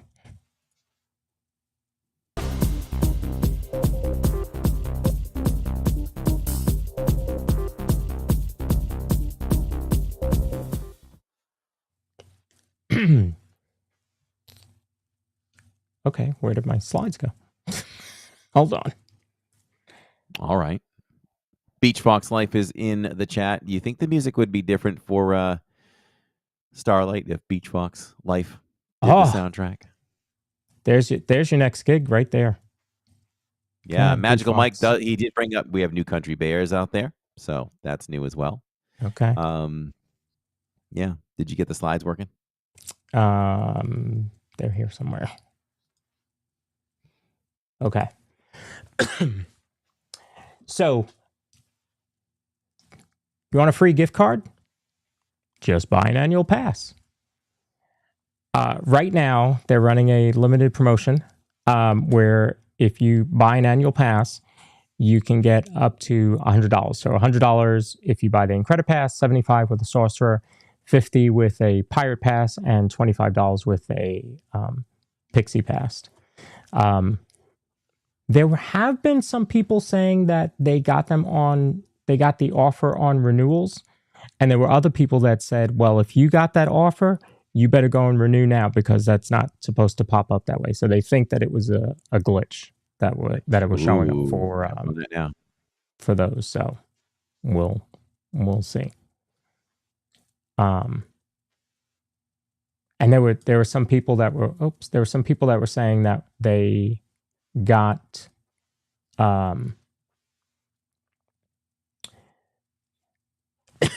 if they renewed or if they bought a pass in the last 10 days, that Disney was offering them the discount or the extra gift card. So that's good if that did happen. Okay, next, Test Track is officially open. Today's first day of Test Track. It's available on Multipass, Multipass Lightning Lane. It is a Tier 1 ride, so that moves Soarin' to Tier 2. So if you know Multipass Lightning Lane, that means you're when you pick rides beforehand, you can only pick 1 from Tier 1 and 2 from Tier 2. So Soarin' is now in Tier 2. You have Standby and you have Single Rider. Now, I know yesterday was a soft opening, but I did 2 Single Riders yesterday and waited 3 minutes total. So, hey, listen, kudos to Disney for, you know what, these annual pass holder, and it was the same for, I got to finally do my first cast member preview, and we have many more to come, which will be amazing. mm-hmm. Much like the annual pass holder, we got to give Disney kudos when we can, and they couldn't do this better, right? I mean, I rode before Test Track opened today, everybody, and I rode Test Track 7 times. I rode it 7 times. I didn't feel the inkling to need to go today. Tomorrow night we'll be there. If Single Rider is available and looks pretty good, I'll do it. If it's not, okay, we'll try next time. Yeah. But they could have just let us go on one time. First of all, it was a virtual queue, and with the virtual queue, they could have just said, nope, you can only ride once. Mm-hmm. But instead, it was, nope, you can ride the rest of the day if you want to. And we could have ridden even more than we did. The 2 times I went for annual pass preview, we did it on Wednesdays and we did it on Saturdays. Single Rider was dead. Just kept going and going. I did it 3 times on Wednesday night, and I could have done it more till park closed, but we wanted to go off and fry other fish, so we did that. And they did that back for Ratatouille. I think maybe for Tiana they did it too. So when they do these previews, they're allowing us to do it as many times as we want, and that is a nice little perk for pass holders and cast members.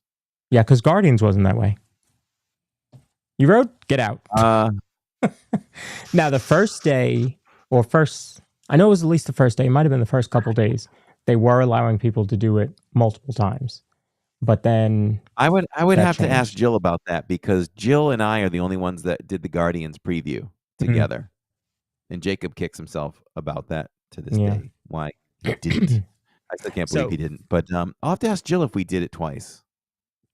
Shirley Renee and USC Greg are talking about Single Rider all day, every day, and it's the only way to go. And I'm going to tell you what, you're 100% right? Because when you do Rise, you miss a Single Rider, you miss a little bit of the pre-show. Well, you miss you miss the whole pre-show, right? Because you pick up in the hangar, which is beautiful, but there's a lot of story before that. Here, you ain't missing nothing. You're not missing anything. You're not missing anything. As much as we love Test Track, 3.0, in our opinion, is probably the best version of it. 1.0 is so far back, I can't remember enough, but just from what I think I remember, I'm going to say 3.0 is the best. It's so much fun. The music's great. The throwback to classic rides. But I'll tell you what, queue-wise, it's probably the worst queue. Could be the worst queue in Walt Disney World. It's just bleh. It's really bleh. Yeah. Single Rider all day. Yep. You're not missing Didn't anything. like it. Single Rider all day. I think the ride is great. Now, what will forever be my favorite part of the queue, which no one knows, but Lawrence knows because I always send Lawrence anything official. The article is out today. I haven't even looked at it yet. But a company reached out to us yesterday to use images from our live stream for the Land Rover section of the test track queue, and asked if they could use 3 images that they pulled, which were impressive still photos from the live stream because it's 4K. And I was like, wow, our 4K must look that good. And they used them in an article for a space. I'm not remembering the name of it, but it's like something innerspace.com, something like that. And they dropped an article today and asked if they could use our images because they cover everything, with the moon and space exploration, everything. And they love our images. They contacted Disney, and Disney told them they didn't have any images for them. So they reached out to us, and I approved it right away. I just think Disney didn't want to do it. You're telling me they don't have images of that. So I helped Disney out there. And they said they would link the channel and everything. So maybe some people will click and discover us. Yeah. Random.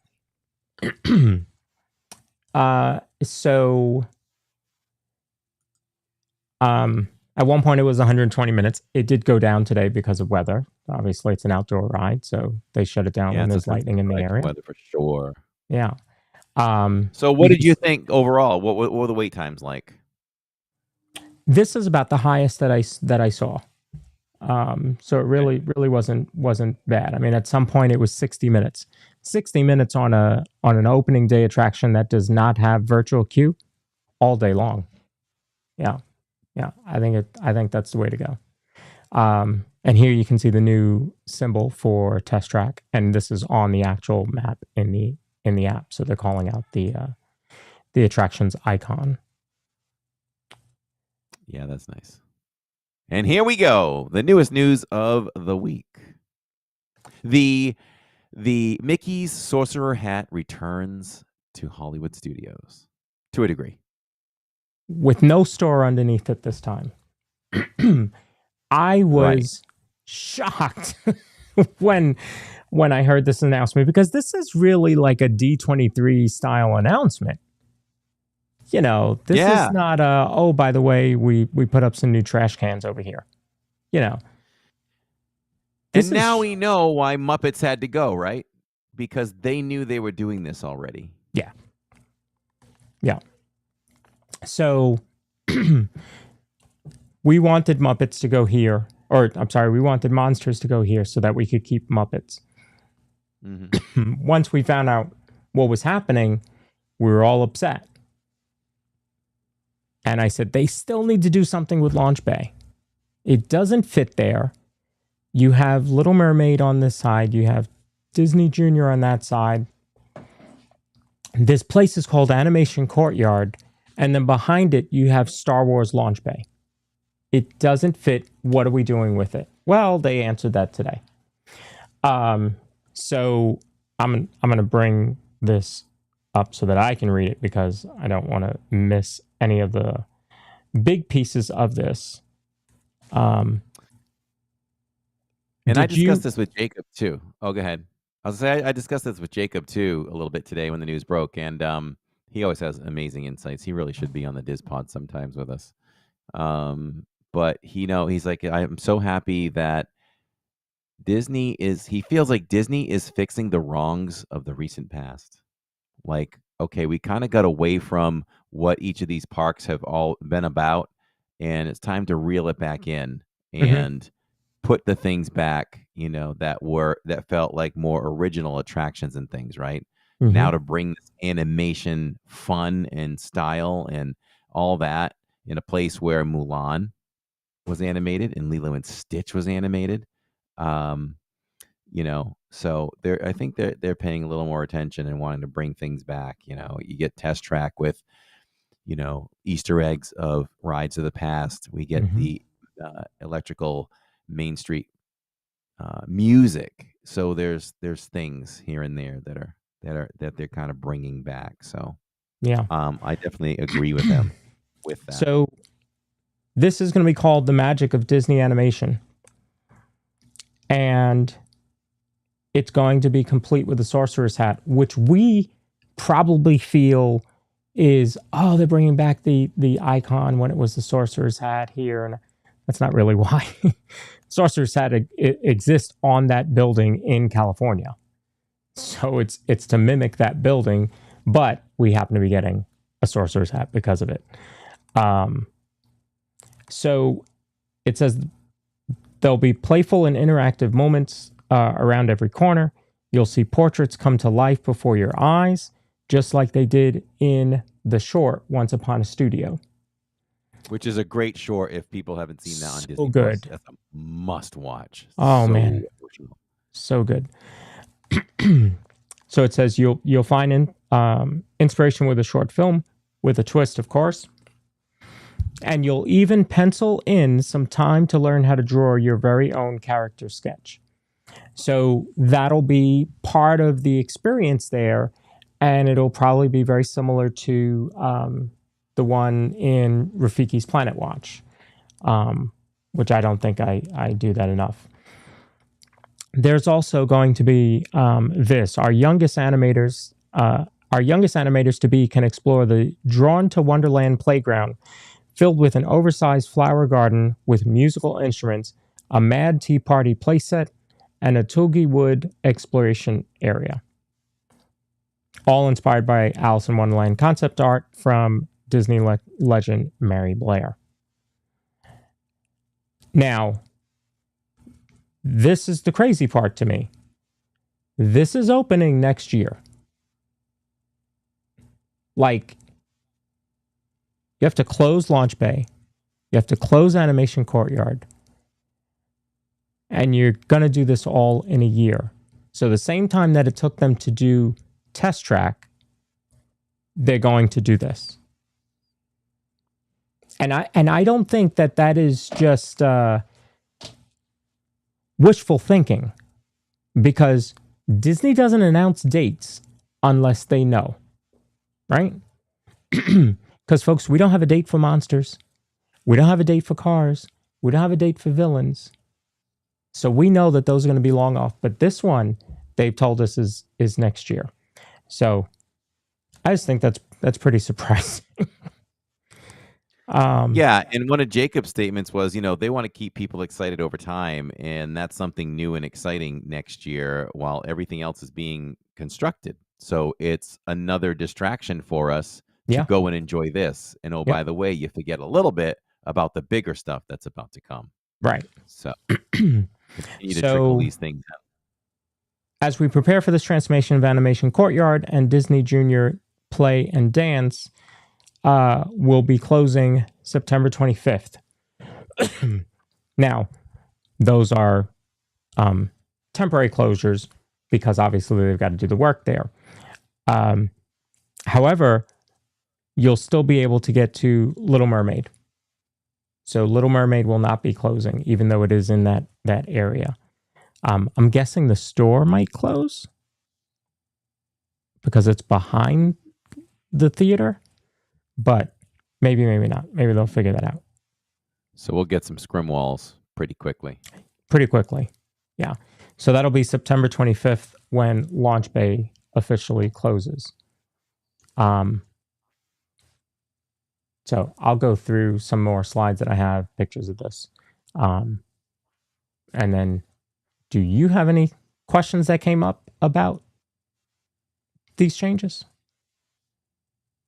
I had a thought, and my thought was, and it wasn't mentioned, so it probably won't happen, but I enjoyed in old Hollywood studios, probably MGM, when you could look at animated characters on screen and you could record your voice to voice them, because I love doing that stuff. That would be a nice thing to do again.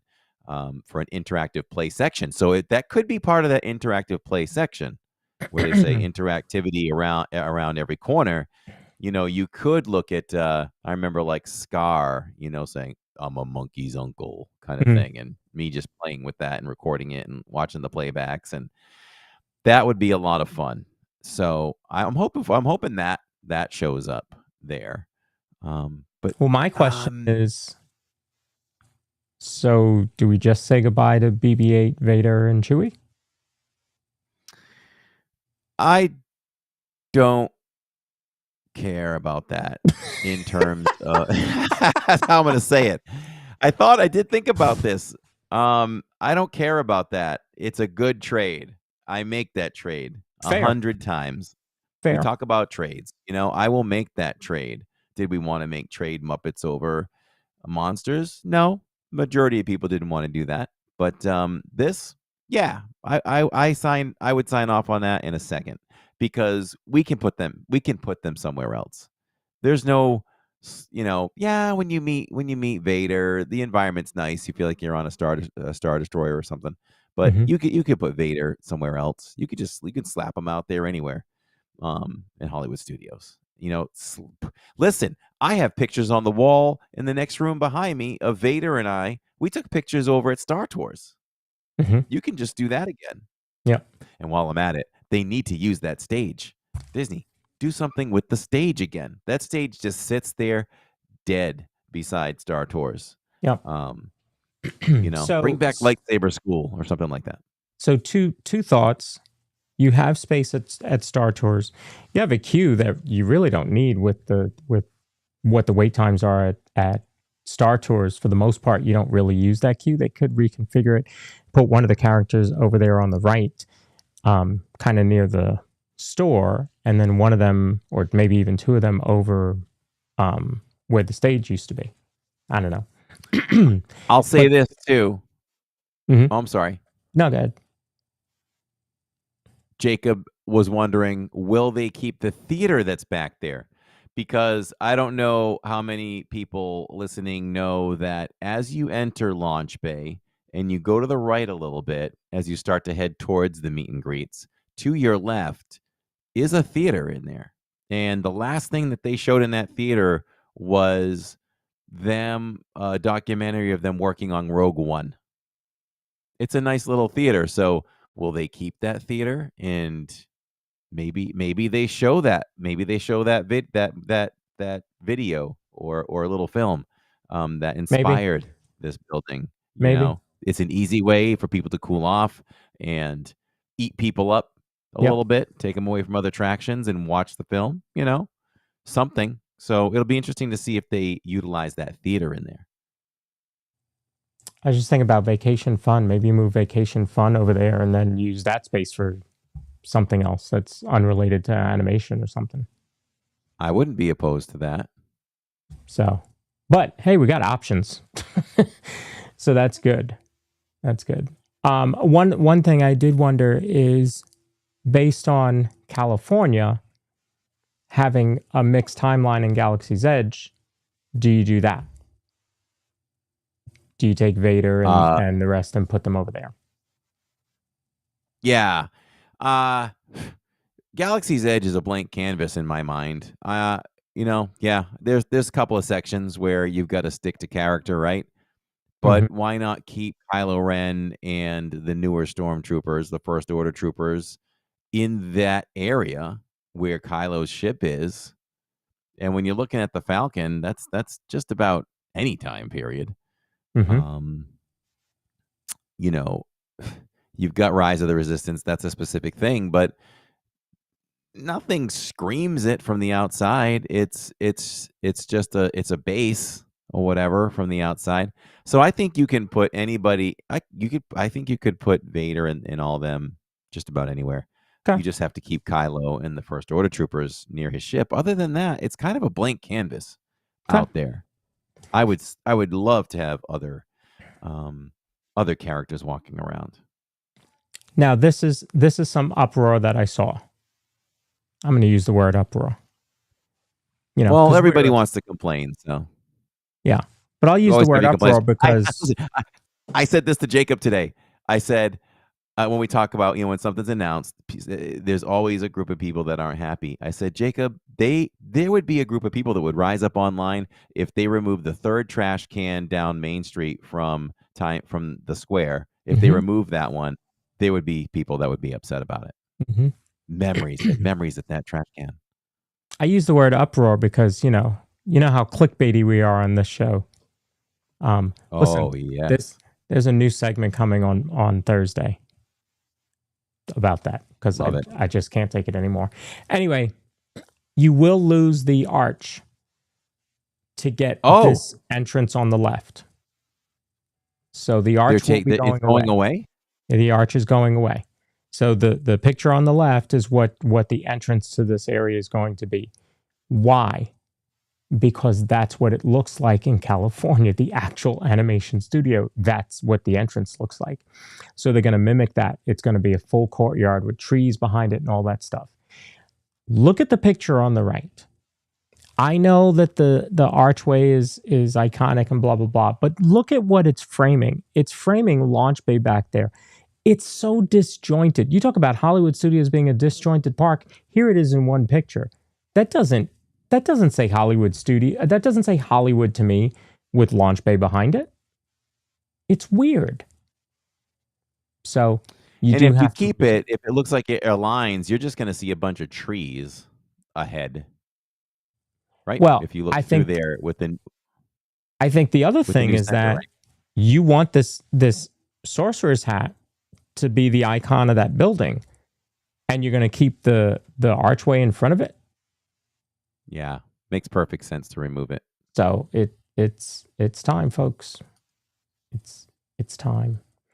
So I'm excited. So just wanted to also mention the merch from Starlight. We talked about it a little bit. You have the 2 pins. I picked up the pin. I bought the pass holder pin because it had the blue fairy on it. You have a blanket. I almost bought the blanket to throw, but it wasn't soft.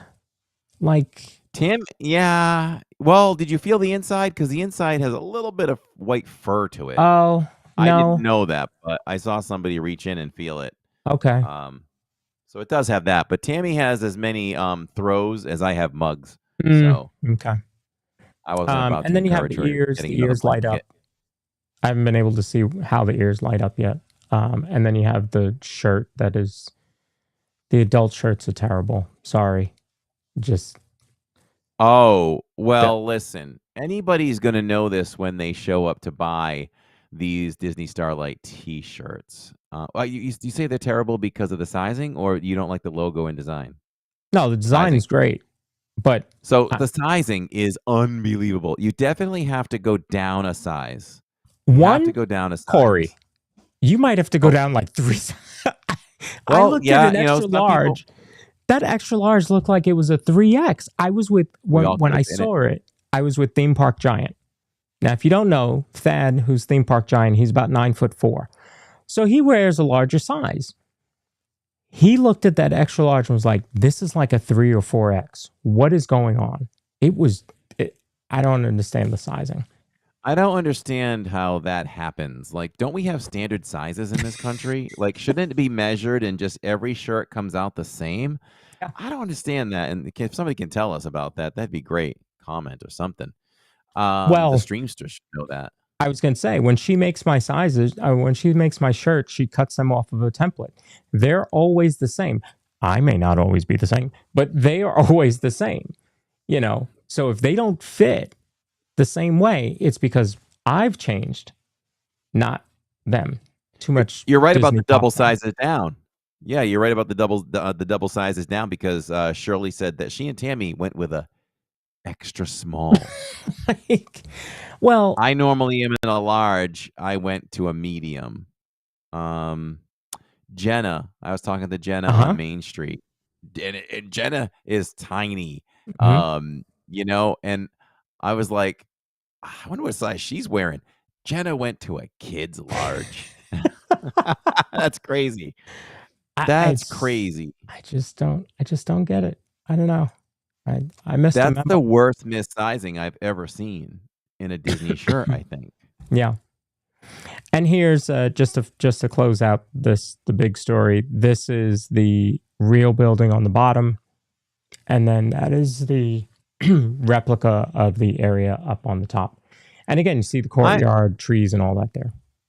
I'm so excited for this. This is bringing a piece of California, Hollywood to Hollywood. Yeah. I'm very excited about this. Just for that, I don't even care what they're doing inside. this building, the idea of it. And we have to realize too, right? They describe what it'll be like. Just think about this, everyone that's listening and watching. It's going to be better than you imagine because they have Imagineers, and it will always be better than you thought it was going to be. Look at the building, right, with the red and white on top of it, the sorcerer hat in the middle. Look at how the sorcerer's hat is lit up. I get that it's artist rendering. This place is going to have life, especially when you take down the arch and you're standing there in what I call the hub, right in front of Grumman's Theater. You're looking at Grumman's Theater straight ahead. You normally have the arch to your right. Now you're going to have the sorcerer hat standing there. I mean, folks, I think and those this that is a want to big complain, right? Those that want to complain about the arch being there, you're going to be able to stand from that hub and just look over and just see this massive hat and building just sitting there in front of you. It's just going to be inviting. Like, people are, this is going to be a good thing, and it's going to be busy. People are going to want to flock to this. Whether it's in the first year or the fifth year, I think people are just going to keep flocking to it. And this is what inspired the whole thing. Well, the building. Oh, yeah. Yeah, the whole area. So this is the poster that they put out for it. The Magic of Disney Animation coming to Hollywood Studios sometime in I haven't seen that poster first time. Yep. So I'm excited. I think it's a win for us, and we didn't even have to wait until D23 to hear about it. So Which always makes me think bigger things coming for D23. So all in all, great information there.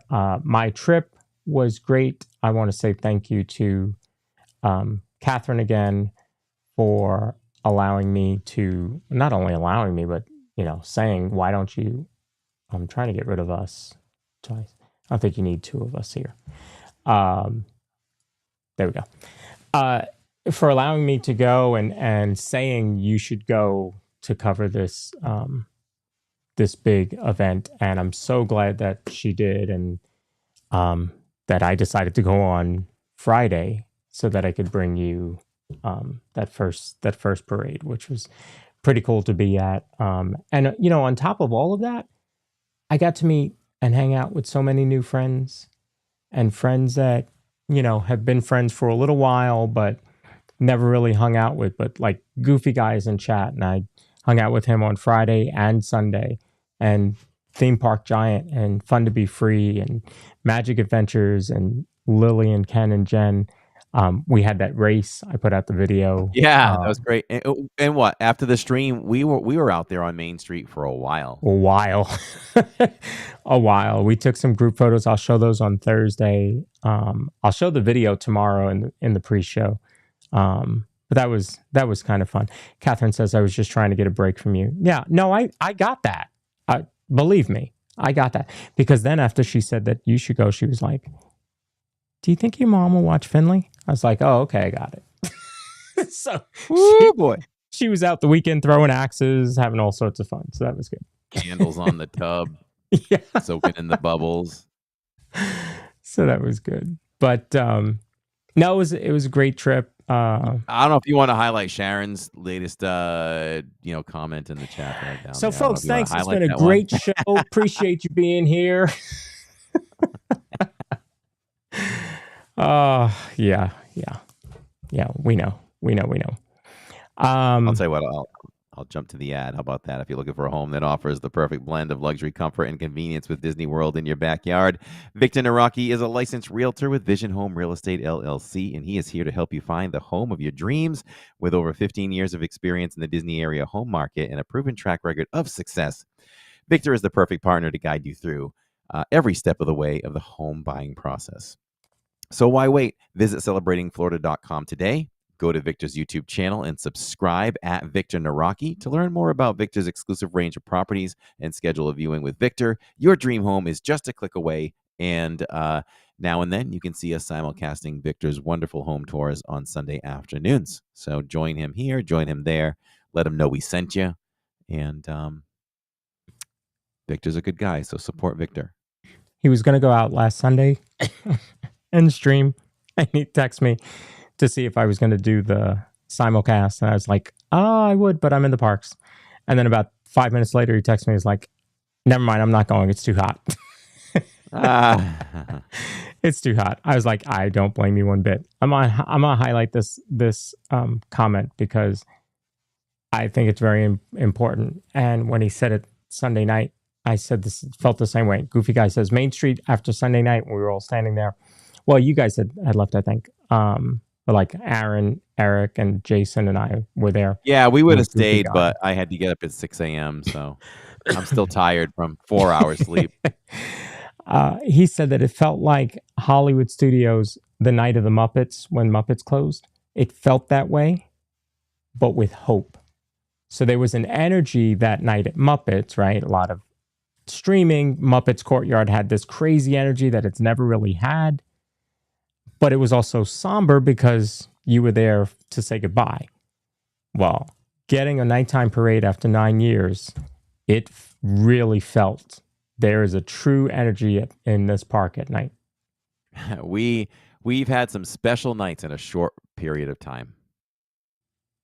You got that right. You know, you got that right. It's things you'll never forget. I'll never forget Muppets Night. I'll never forget our first cast member preview at Test Track. I'll never forget not only the world premiere night of Starlight, but you know, the 3-night span of how it all came down.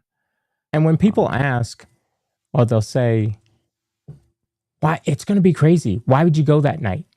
The parade's going to be there every night." It's an event. It's an event. You want to be around the other people.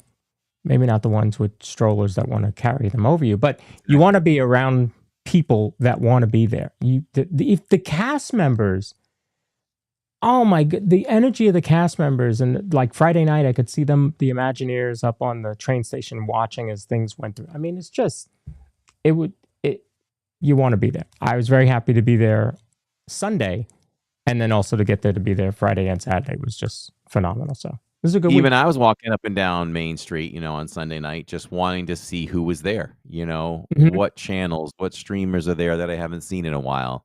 That kind of thing. You know, it's a who's who, you know, everyone who's anybody, you know, are usually at those kind of events. Camaraderie.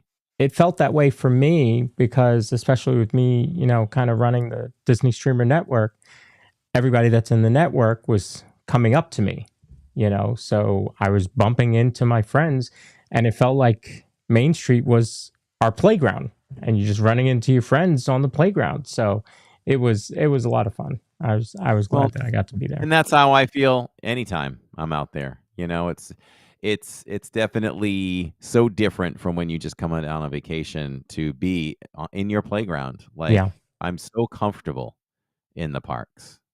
You know, that's our place, and we see our friends there, and we see people we know. It's not uncommon to go on any day or night where you know somebody, you know, whether it's a cast member or just a friend joining you. I mean, how many times do I go live and, I'm going to be alone tonight, everyone, and next thing you know, I've got 3 people in tow.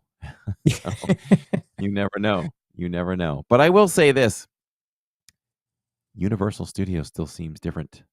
It doesn't feel. I'm never 100% comfortable over there streaming. Really? That I feel like I feel like I'm a guest more than I'm home in Disney. Maybe it's because we do it more, and the vibe is just a little bit different at Disney compared to Universal. Sharon asks, "How's the popcorn?" Oh, I wanted to touch on that. The final Starlight deal, and I'm not exaggerating this.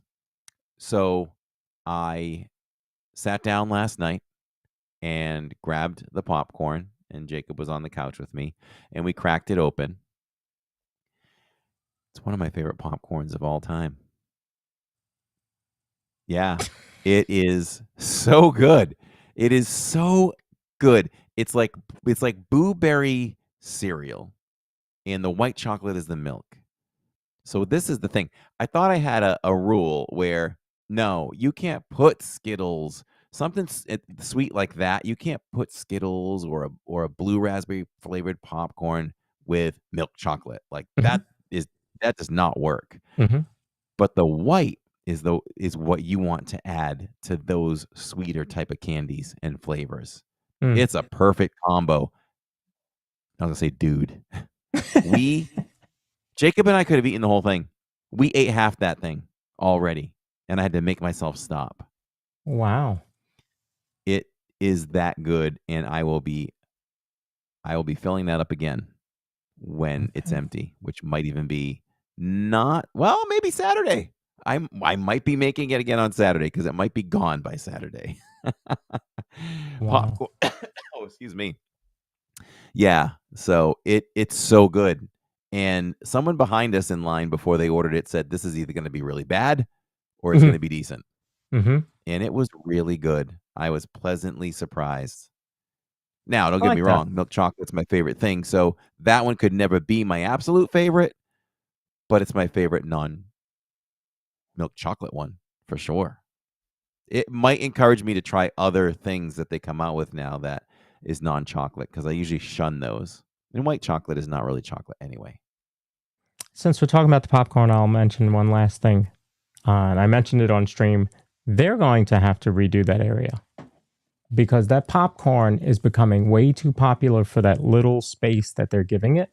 So be on the lookout. I think they're gonna revamp it. They're gonna put it somewhere else. Something's gonna happen because it's especially, I don't know. I need to, the next time I'm there, look during the day. But at the end of the night, that line was back to where you get the slushies on Sunday night or Saturday night when we were there. So yeah, they're gonna have to do something. Yeah, Tammy likes it. She's not crazy about it, but she said it was pretty good. Yeah, this is what they need to do too, and you could reduce the line maybe. They could do this in the app. You could pre-order. You can pre-order this popcorn, but you can't customize it to how you want it. They could simply have you pick a base popcorn and then just click off all the toppings you want. And do you want extra drizzle? Boom, your popcorn's done. Yeah. So you could reduce that line by being able to mobile order and customize it better. Yeah, I could see that. Next week. You know what? I could reach out to, this might be part of her thing. I could reach out to my lady that I know in Disney that she's been responsible. Magic bands are her thing. And I think the MDE is as well. Okay. So maybe I'll reach out to her and say, I got an idea. There you go. See what you think. Oh, thanks. I try. Each Fox Life has been here, but he's been watching on my channel. So thanks for coming over. Very nice. Support Lawrence. So Wednesday, we are at Epcot for Coral Reef. Yes, very excited for that. It's in a unique atmosphere, and we want to take you all to Coral Reef Restaurant. We haven't been there in years and years and years. So we'll be trying some food there and some dessert, and hopefully they'll give us a really good table so that y'all can really take in the atmosphere over there. And that just continues our LID Eats WDW series, ongoing live restaurant series, sit downs. And let's see. And then we'll just take what the park gives us, and we'll end Epcot in a Diz fashion, which is the World Showcase walkthrough, Luminous, a little bit of shopping, and call that a night. And on Saturdays, we'll return to Magic Kingdom for a little bit of Starlight and whatever the park will give us as well.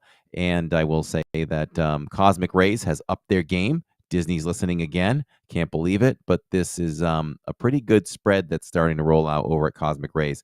That French onion burger is as good as the French onion burger was on opening day at Connections. It took a little bit of a slip over time, but that one's starting to come back too a little bit. So there's a go-to burger now in Magic Kingdom, so I'm happy about that. And we ate it 2 nights in a row. Yeah. And then I will have the monorail report on Thursday at 11. We'll talk about some Disney Streamer Network updates. We'll cover any more news that they decide to drop on us, like a whole new land or courtyard. They drop one of those tomorrow. That's going to be it. Oh, and I will show you an update to Muppets. So I'll show that. Actually, I'll show that tomorrow night. Tomorrow night on the pre-show, I'll show you that, and then I'll show you the first ever streamer games that happened the other night on Saturday. So I'll show you. Nice. Looking forward to that. Yes. All right. Well, this was fun. We had a lot to say. Yeah, that was a lot of fun. We know it was a little bit later. We appreciate that, but it was a bigger show, and we had to put some extra stuff together and figure out how we were going to show you what we needed to. So we appreciate you hanging out with us. We actually were competing with the actual Disney Starlight while we're talking about Disney Starlight. Breaking it down. We broke it down. No channel will ever break down the Starlight Parade like we did. So Eric we D appreciate you being here. Very cool. Yes. We And appreciate you all being here. If you've not hit the like button, if you would hit the like button on your way out, thank you to the one person who hit the dislike button. It's always one person. Whatever. Always one person. I Whatever. mean, I'm sorry that the glass is half empty for you. I guess. I wish we could help that, but hey, it helps us. Come to Disney with us. Let us know when you're coming to Disney. Come to Disney with us. Help. Corey will buy you a Mickey ice cream sandwich. Sure. We'll lock arms and we'll eat it together. It'll be great. All right, folks. I will see you tomorrow night for the pre-show, probably about 6:30 or so. What time is the reservation? Do you remember? I think it's 6:45. Okay, so maybe a little early in that. Just stay tuned. Yeah. Somewhere between 6 and 6:30, we'll go live for the pre-show. We'll have a little fun and figure out what I'm doing for the post-show tomorrow. Awesome. We love you all. We do it live because we do it for you. And yeah, great show. Looking forward to seeing you all tomorrow night at Epcot for our live food review. And then whatever what would be a perfect night for me? Coral Reef. Float over to the land, maybe. Do the land. Do Soarin'. Soarin', and, yeah. Maybe some Soarin's had some Tabiettos low wait times recently, so you Yeah. might pick that up again. and then light up some Luminous. Or maybe some single rider test track. Who knows? Oh yeah, absolutely. Tiger Girl, I'm sorry, you had a question earlier. Your question was Coco going in place of Grand Fiesta Tour. That's not happening. I know that is a rumor. That is not happening. That's one of the rumors that I'm going to address on Thursday on the Monorail Report. Another one, there were pictures out there floating around of what Villains is going to be, and that there's going to be a Villains train station and a Villains restaurant and a Villains shop, and it laid it all out. It doesn't exist, folks. It's fan fiction. We're going to talk about that on Thursday. And we're gonna reach 18.2K. I was gonna say tomorrow night. No, by the time we wake up in the morning or before we go to bed, we're at 18,195 subscribers. So if you haven't subscribed, everybody, this is an addiction and it's a good one. I've been refreshing the channel like every 15 minutes for 2 days, maybe 3, and it's fun to see that number continue to go up. I don't know what we're doing exactly, but we're doing something right. So let's thank keep you to riding all that the friends wave. that If you have, haven't, thank you that have been here. If you haven't subscribed yet, please do so and help the podcast out. Wait for it to end and then comment on it. Even if you just say, great night, thank you, whatever, we'll respond. It helps with the engagement. It helps YouTube. And let us know what you think of the news that dropped or about the parade. Just let us know. So, yeah, Steve and Tony, 20K. I've done the math. I'm very analytical. You're my numbers guy. Yeah, I'm the numbers guy, and I figured out. On Saturday when we hit 18, I was like, it's going to be close. Did the math. I was like, we'd really have to have a good push. Well, that push has come in the last 2 days, and the pace puts us at 20K for Christmas. So that would be a nice Christmas gift. Yeah. Always believed we could get there, but it'll be a moment. It'll be a moment to realize. I think that's a real milestone. To say you're a 20K channel. Yeah. And we're gonna have to think of something to do. Yeah. To celebrate that. Yeah. You might have to be here. Yeah, I might have to. Heard that, Catherine? She's probably like, okay. On your way to 100K, says Ann. Hey, if I could walk away holding that plaque someday, so I know I've done my job. She's gonna go, okay, yeah, you go celebrate 20K with Cory while she's in the back sharpening up the axes to go axe throwing. There you go. And by the way, can your mother watch Finley? Yes, exactly. All right, folks, I will see you tomorrow night for the pre-show, and then we'll send it out to Cory for Coral Reef and Epcot and Luminous, and we'll have a great night. Thank you all for being here. We will see you tomorrow.